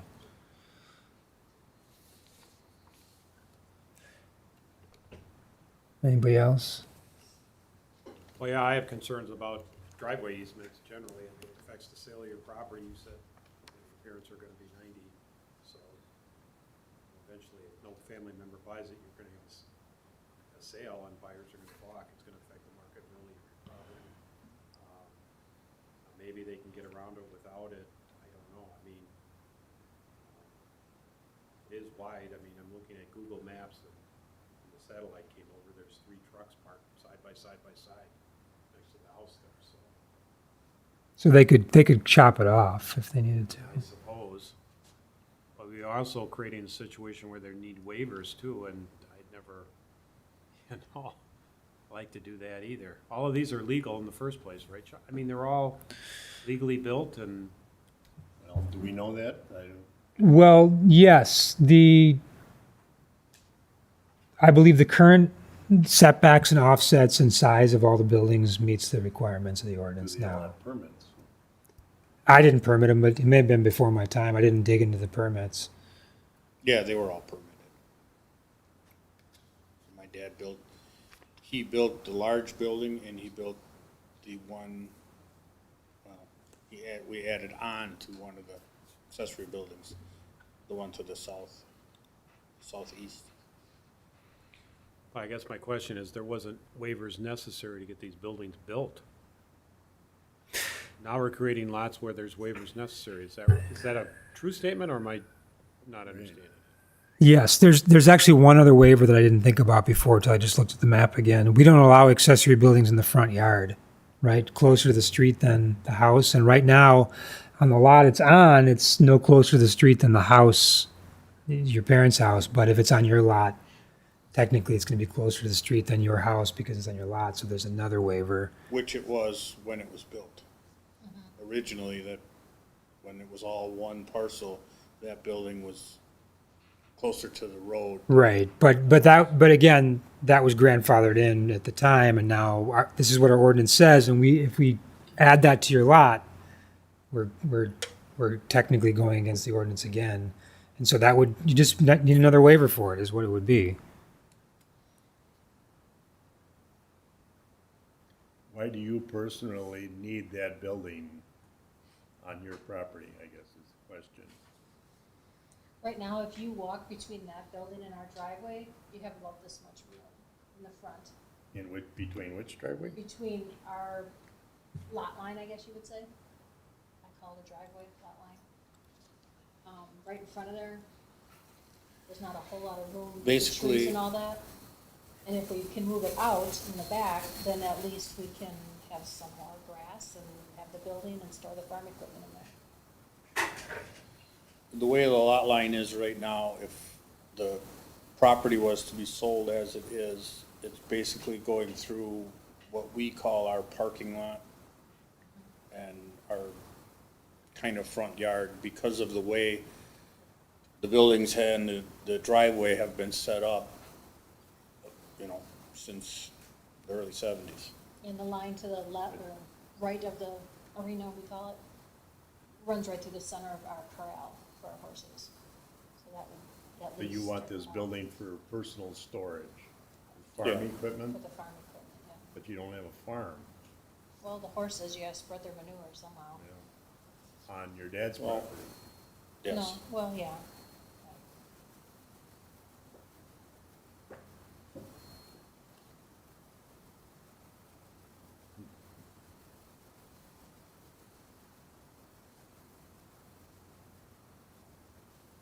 A lot of complications. It's Yeah, very yes. complicated. Trying to think. And the ultimate goal is to separate your dad's property, your parents' property, and maintain the accessory buildings on your property. Do you know for absolute certain there's 60 feet between the structures that you could get that lot line through there? I measured it and it's about 56, 57 feet. You need 60 feet.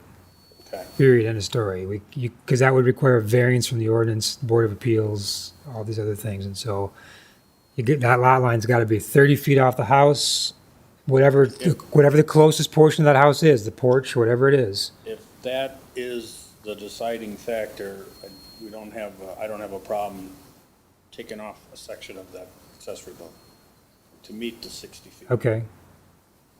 All right. So, Who owns all the abandoned vehicles on there? pretty much me.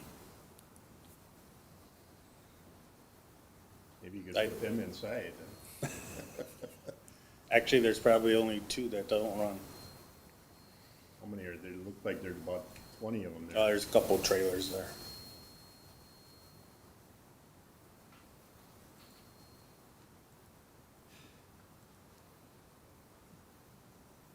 Is there a way to avoid the driveway easement? You're saying cut it closer, or is there no way? Or cut the driveway. That would be one way to do it. Chop some of the driveway off would avoid the driveway easement. Right. Make it a 2-car driveway instead of a 3-car. Right. Whatever portion of their parents' driveway that would be on their property, just cut it off. And Basically, we're looking at, there's the issues. So if there's issues the town doesn't like, the driveway thing, we don't have to do anything now. But when it comes to time, if my parents pass and we need to sell it, we can tear up the driveway before we sell it, and we would not have the easement. It's, yeah, but we would never grant the lot line adjustment unless there was an easement put on there. If you're gonna keep the driveway, we'd have to have an easement, just would have to. Well, what I'm saying is if all the issues that have come up, if we can solve them, before we would need to sell the property. And we can take part of the driveway away, I can take part of the corner of the building off. I mean, those can be fixed to sell the property after they pass, as long as you're okay with the accessory building being closer to the road than the residence, and you're okay with the square footage. Mm-hmm. So we're not really doing anything to the property, I mean, at this point.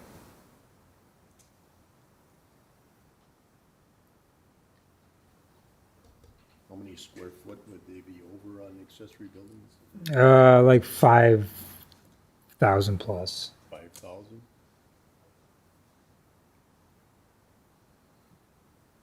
Yeah, with the expanded lot size, they're allowed 90. I have to go to my staff report. 9,800. 9,800, yeah, and then they'd be up above 15,000 with the new building. Right, that size of building was okay on the large lot, but not on the smaller lot. That's where the problem comes, Mhm. your ordinances.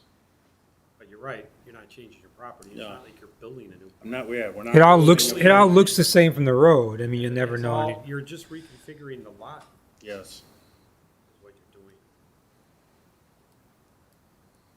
And so, in one essence, that's a kind of an argument to make if you were of a mind to approve it, is that it's not like they're asking to construct a new building and exceed the size, right? Where it drastically changes the appearance of the property because you're crowding too much onto a small property.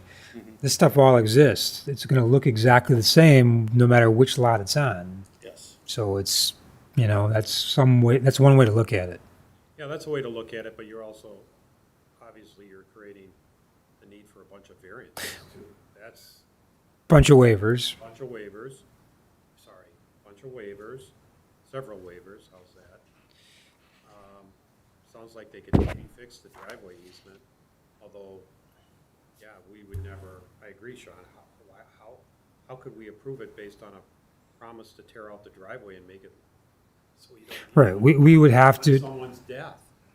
No, that's what I'm saying, we're not looking for approval now, unless you say that would work in the future. If we did that, then I come back to you in 5 years Right. and say, okay, I did this, now is it So okay? you're saying this is conceptual for a year or 5 years, 10 years, I don't know. Yeah, but this is conceptual based on the current makeup of the plan commission and board. Yeah, isn't this, yeah, I was gonna say, most people come in for conceptual, get their conceptual approval, and say, okay, off we go to our surveyor and attorney, and they come out back with final certified survey maps and so on, and get it approved, and off they go and record it right away. Right. And so this is not gonna get recorded or not gonna be finalized? Yes.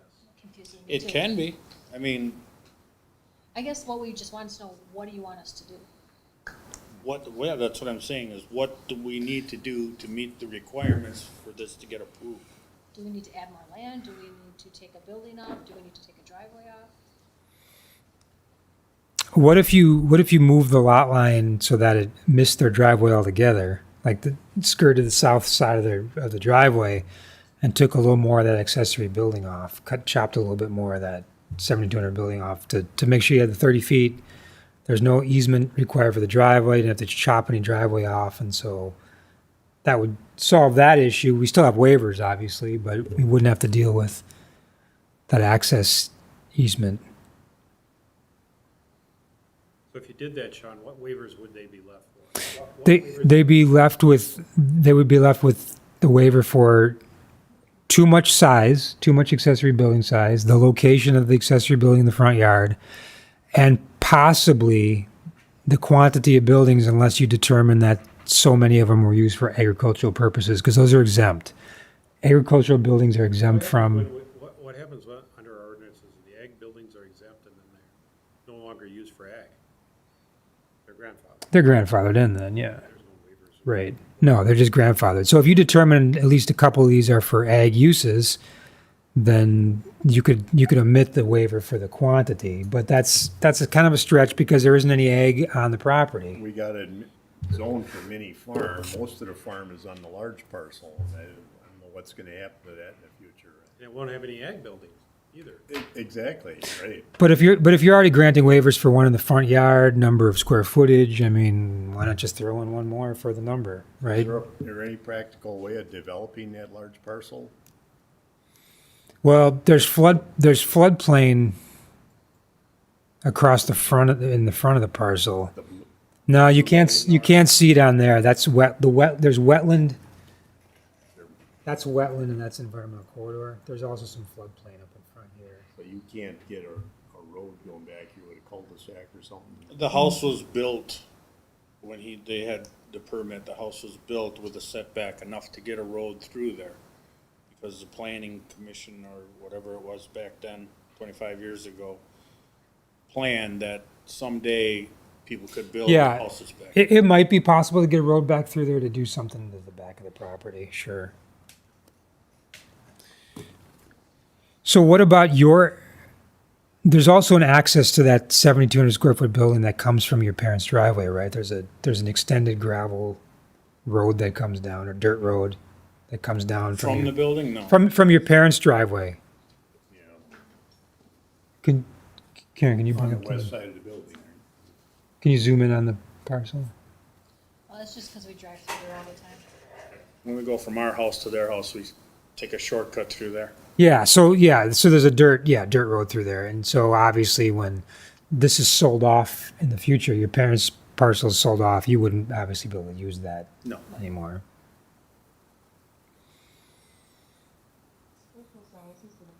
Yeah, so there's a floodplain there, and yeah, exactly. Where's the floodplain? The red. Oh, the red. Mm-hmm. That's a lot of it. So to get a road through the floodplain there would have to be studied down in terms of adding elevation to the floodplain, and that's tougher The new than map or the old map? The current. current. Yeah, I don't know what the.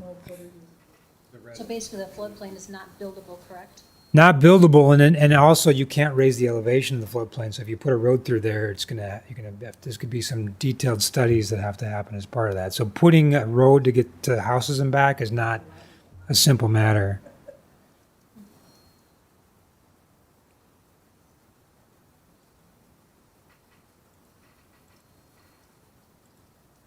It's kind of like asking for a variance when you're creating your own hardships. Yeah, that's exactly. And it's already been subdivided once with some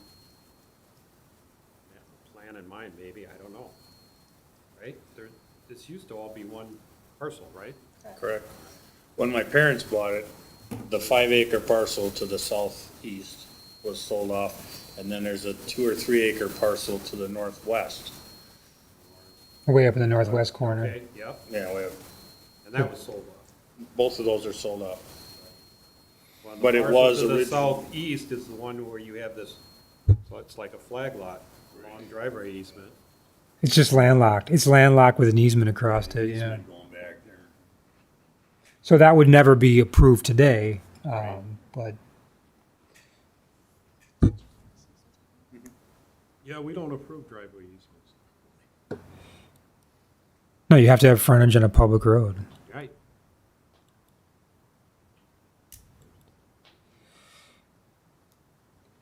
Well, where are we going? It's 10 o'clock. Yeah. I guess, what do we need to do?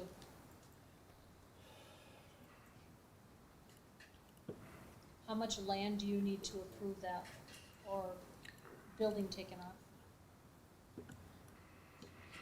To make those accessory buildings legal, they would have to add how much property? I can.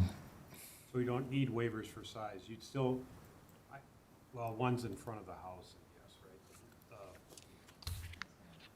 Yeah, the big one. It's going to be a substantial amount. I can try to do a quick calculation. You said something about agricultural buildings don't count in the 3% or whatever? The quantity. The number. Quantity. So then right now, the horse barn does not count in the quantity. Is that what you're saying? Well, that's up to the plan commission to determine if that's an ag building. I mean, it's used for animals, used for horses. I mean, it's got an argument for be considered an ag building. Well, you say, who makes that determination? The plan commission does? Well, I mean, there's no direction, right? It says basically, I can tell you right now, it says agricultural buildings on parcels of 3 acres or more in size are not subject to quantity limitations. So who's going to make the determination of what an agricultural building is? It'd Has be, that ever been done before, Karen, to your knowledge? Determination on a building? I think on the Klein No, property. by size, you know, if somebody came in for an accessory building, they already had a little stable there with horses. I mean, can we discount that one because it's an agricultural building? I don't know. On River Avenue, there was a parcel that was determined, and there was one on Hilo too that had like a milk house that was exempt. It was an old milk house on Hilo somewhere. Probably wasn't used for milk anymore. No, it's a real old dilapidated structure. And on River Avenue, I'm trying to think where else. And Bob Klein, when he developed his subdivision, his barn was used for agricultural use back then. Is there a definition for agricultural building? there's a definition for ag, but not an ag building. So your Look that up. your previous question was about how big the parcel would have to be to support all that. It'd have to be about 11 and a half acres, thereabouts. So another 4 acres or so than what you guys are already looking to add. 11 and a half acres. Yeah, I don't know, Dan, horses, I mean, it's under the definition of ag or farm use. It's Give you a little pasture land. It's livestock, poultry, fur-bearing animals or dairy animals, so. Doesn't talk about horses Talk necessarily. about horses. What are fur-bearing animals? Rabbits. That would be sheep. No, that's wool. Mink, Wool is fur. mink, yeah. Mink, yeah. To the extent there is any left, right. Rabbits. So we just need to get Llamas, or do they have She wool? said mice. Don't get any ideas. Lab rats. What do you want to do? It's hard to. Like I said, from my perspective, and I don't make decisions, but the only thing, I'll just say it again, nothing is changing about the appearance of the property, whether the waivers are granted or not. There'll just be more building on a lot that's too small for the number of accessory buildings. And so this is sort of an after the fact thing. Granting a waiver for a new 7,200 square foot building on a parcel that changes the whole landscape and it looks like there's too much packed into a small parcel is different in my opinion. This is probably less of an impact than that because it already exists. I'm not saying that's a good enough reason to grant the waiver, but it's easier to grant this kind of a waiver than for a new building entirely packed onto a smaller parcel. So that's all I'll say about Yeah, I it. would agree with that. I guess my concerns would be the driveway easement, if that could somehow be solved. I mean, I don't quite understand the 60 feet. You talked about that. That would be helpful if that got solved too. The 60 feet issue is because you need 30 feet offset from the lot line to the structures in the district. So you have to have 60 You say feet you between the You buildings. can chop some of, do you really mean that? You can just chop a piece off? Well, I would take a certain section of the building off to meet the requirements, I guess. Just one bay. One day, yeah. Or the corner. The building is on an angle, so it would be the 15 feet of the corner. That might be a little much for me to Possibility, yeah. take down buildings, but I guess that's, or parts of buildings, but. You figure it's really only the, 2x4s and metal. It's not impossible. And you can just use the whatever you chop off to slap back on there. There Then. you go. You're just moving a wall is what you're telling Yeah. me. There's a roof though, Yeah. sheet metal roof, Mm-hmm. so it wouldn't be that hard, I guess, is It wouldn't, but if that's what it took. Well, yeah, I just hate creating a bunch of waivers, but you're right. I mean, I agree that nothing's changing. I mean, it'll look the same, and it's just where you're drawing that line, and it's arbitrary in the first place. Somebody drew it in the first place. It's got to be redrawn. So that's what you're saying.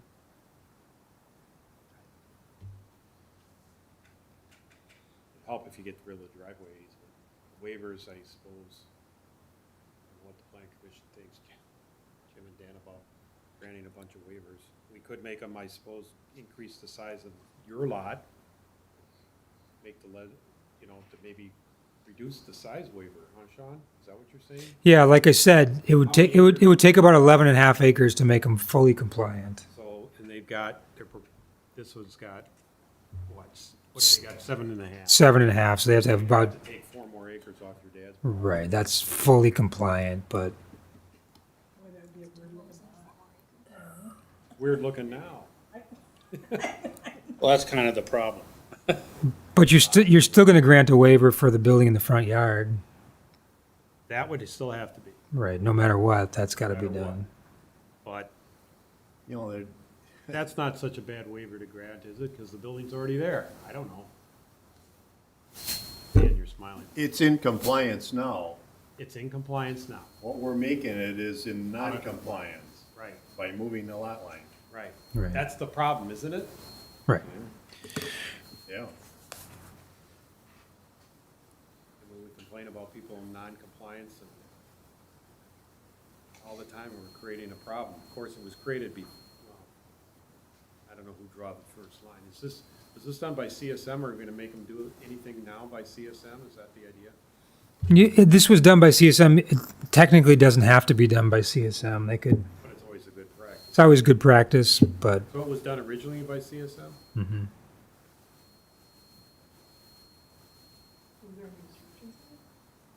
No.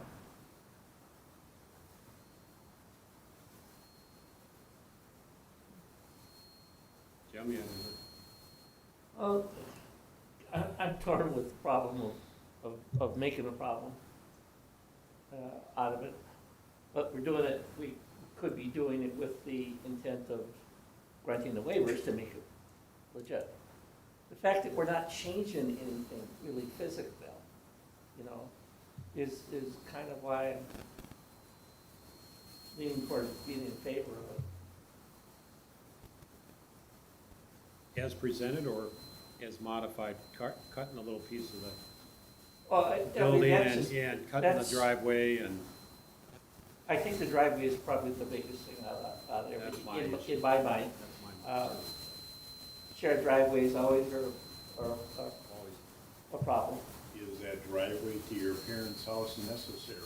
Could the parking lot be developed on the other side of the house or something? They could, You know, to shorten that driveway. or in the back. Or in the back.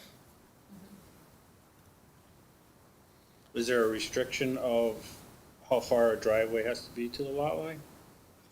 I'd have to check. I think it's supposed to be 5 feet, at least 5 feet off.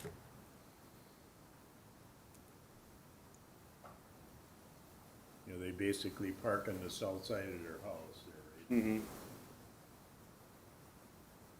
The farthest south is where they park their motorhome. And that's all it sits there, so, But doesn't that go in the building? only in winter. In winter, okay. Do your parents still use that? Motorhome? At 90 years old? you They're, well, this is probably the first year my mom stopped using. Well, she goes along, but somebody else drives. Yeah. Oh, Their dad sleeps out. You'd be surprised, for 90 years old, he gets around, he works on tractors and everything. Yep. Oh, yeah, I see it on Google Maps there, and 2 trucks. 2 trucks in front of it, 2 trucks to the side of it. It's wide. The Yeah. the asphalt pad next to your parents' house. Yeah. Is there some place to park the motorhome on your parcel? They can, yeah. Oh, gee, Dan, there has to be, I count at least 20 vehicles on this property in the Google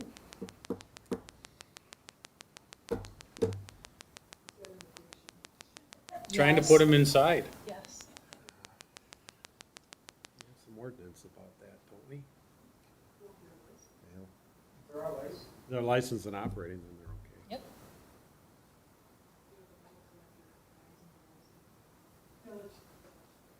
A lot of them keep their collector cars indoors, so. Any other suggestions? Otherwise, I don't know, the only suggestion, to me, the biggest thing is the driveway, creating that, solving that issue. The waivers, Because we're not changing, we're not, yeah, they're not building a new one. No. I mean, if you wanted now to come in and build a new one, unless you're replacing one of the old ones, it'd be like, hey, you know, we're adding and adding and adding. Yeah. where's the entrance to that building, the large one? Mainly from the south, So from your side, from our side, yeah. that would not be an issue. No. Okay. It's all set up because that was always the original property. Yeah. So everything is set up to come off of that end and that side. The other end is kind of a steep grade to go out, so we don't ever do it, and never go in and out of there.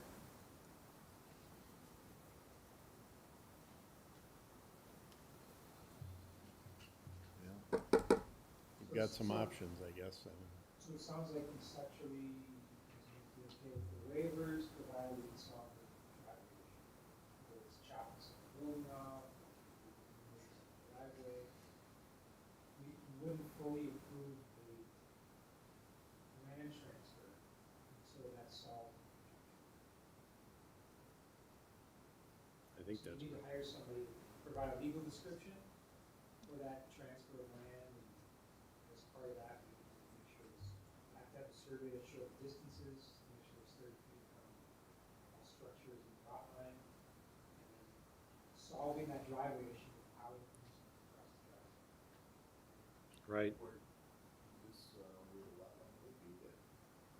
It's kind of close to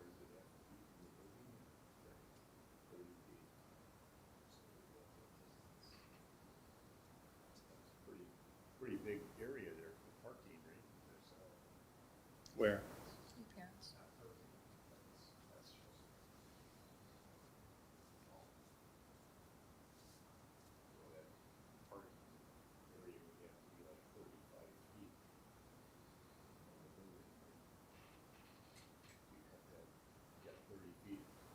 Property line and 5 feet to the driveway.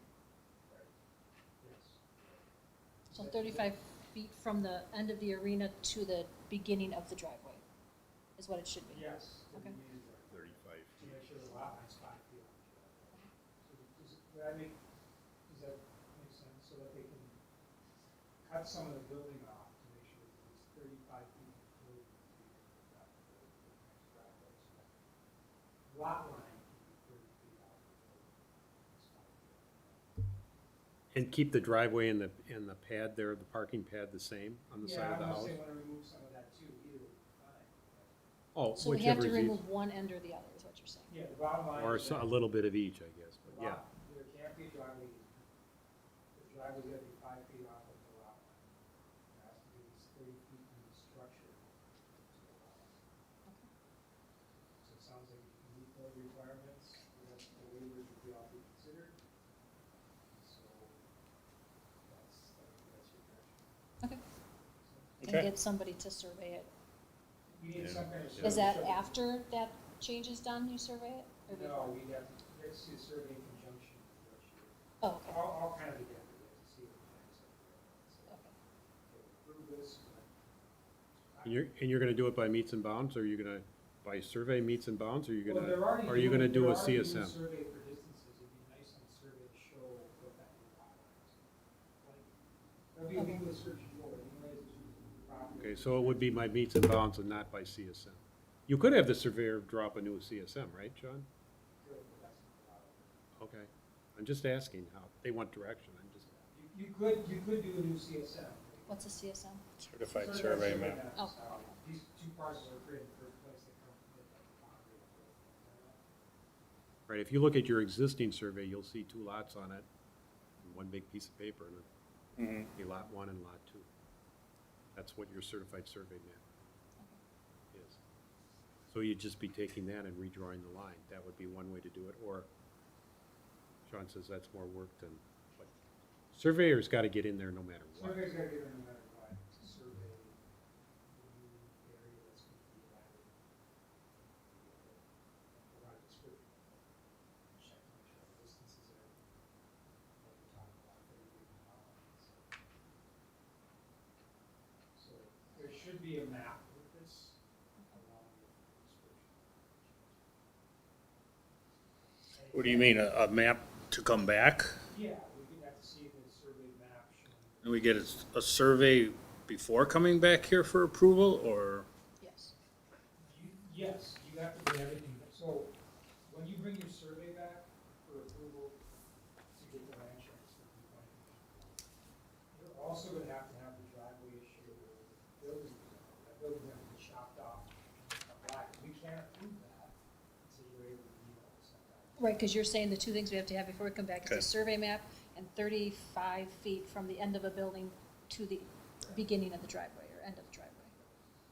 So however we get to that is what we do. It's fine by us. It's just like, all that physical alteration has to be done before you come to your survey. Right. And then they're okay so far with the other easements? The waiver sounds like everyone, we haven't heard from everybody, but it sounds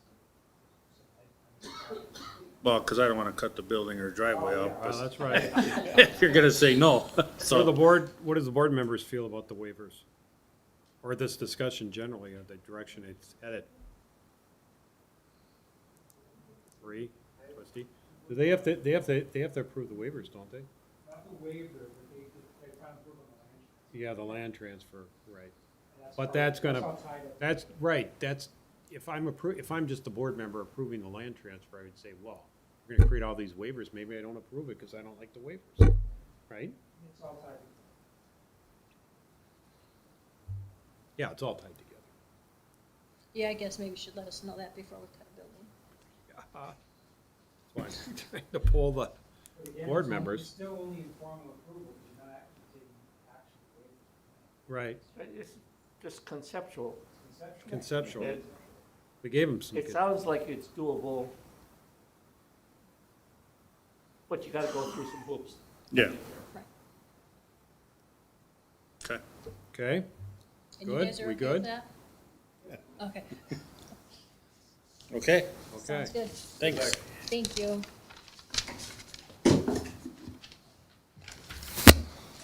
I'll make a motion to adjourn the village board. Is there a second?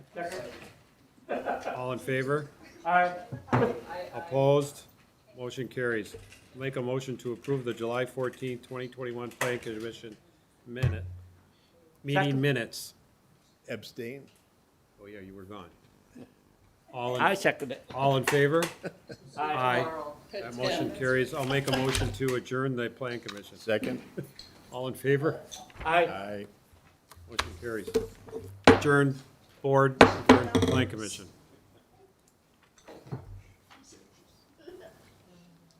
Good night, everybody. Good night.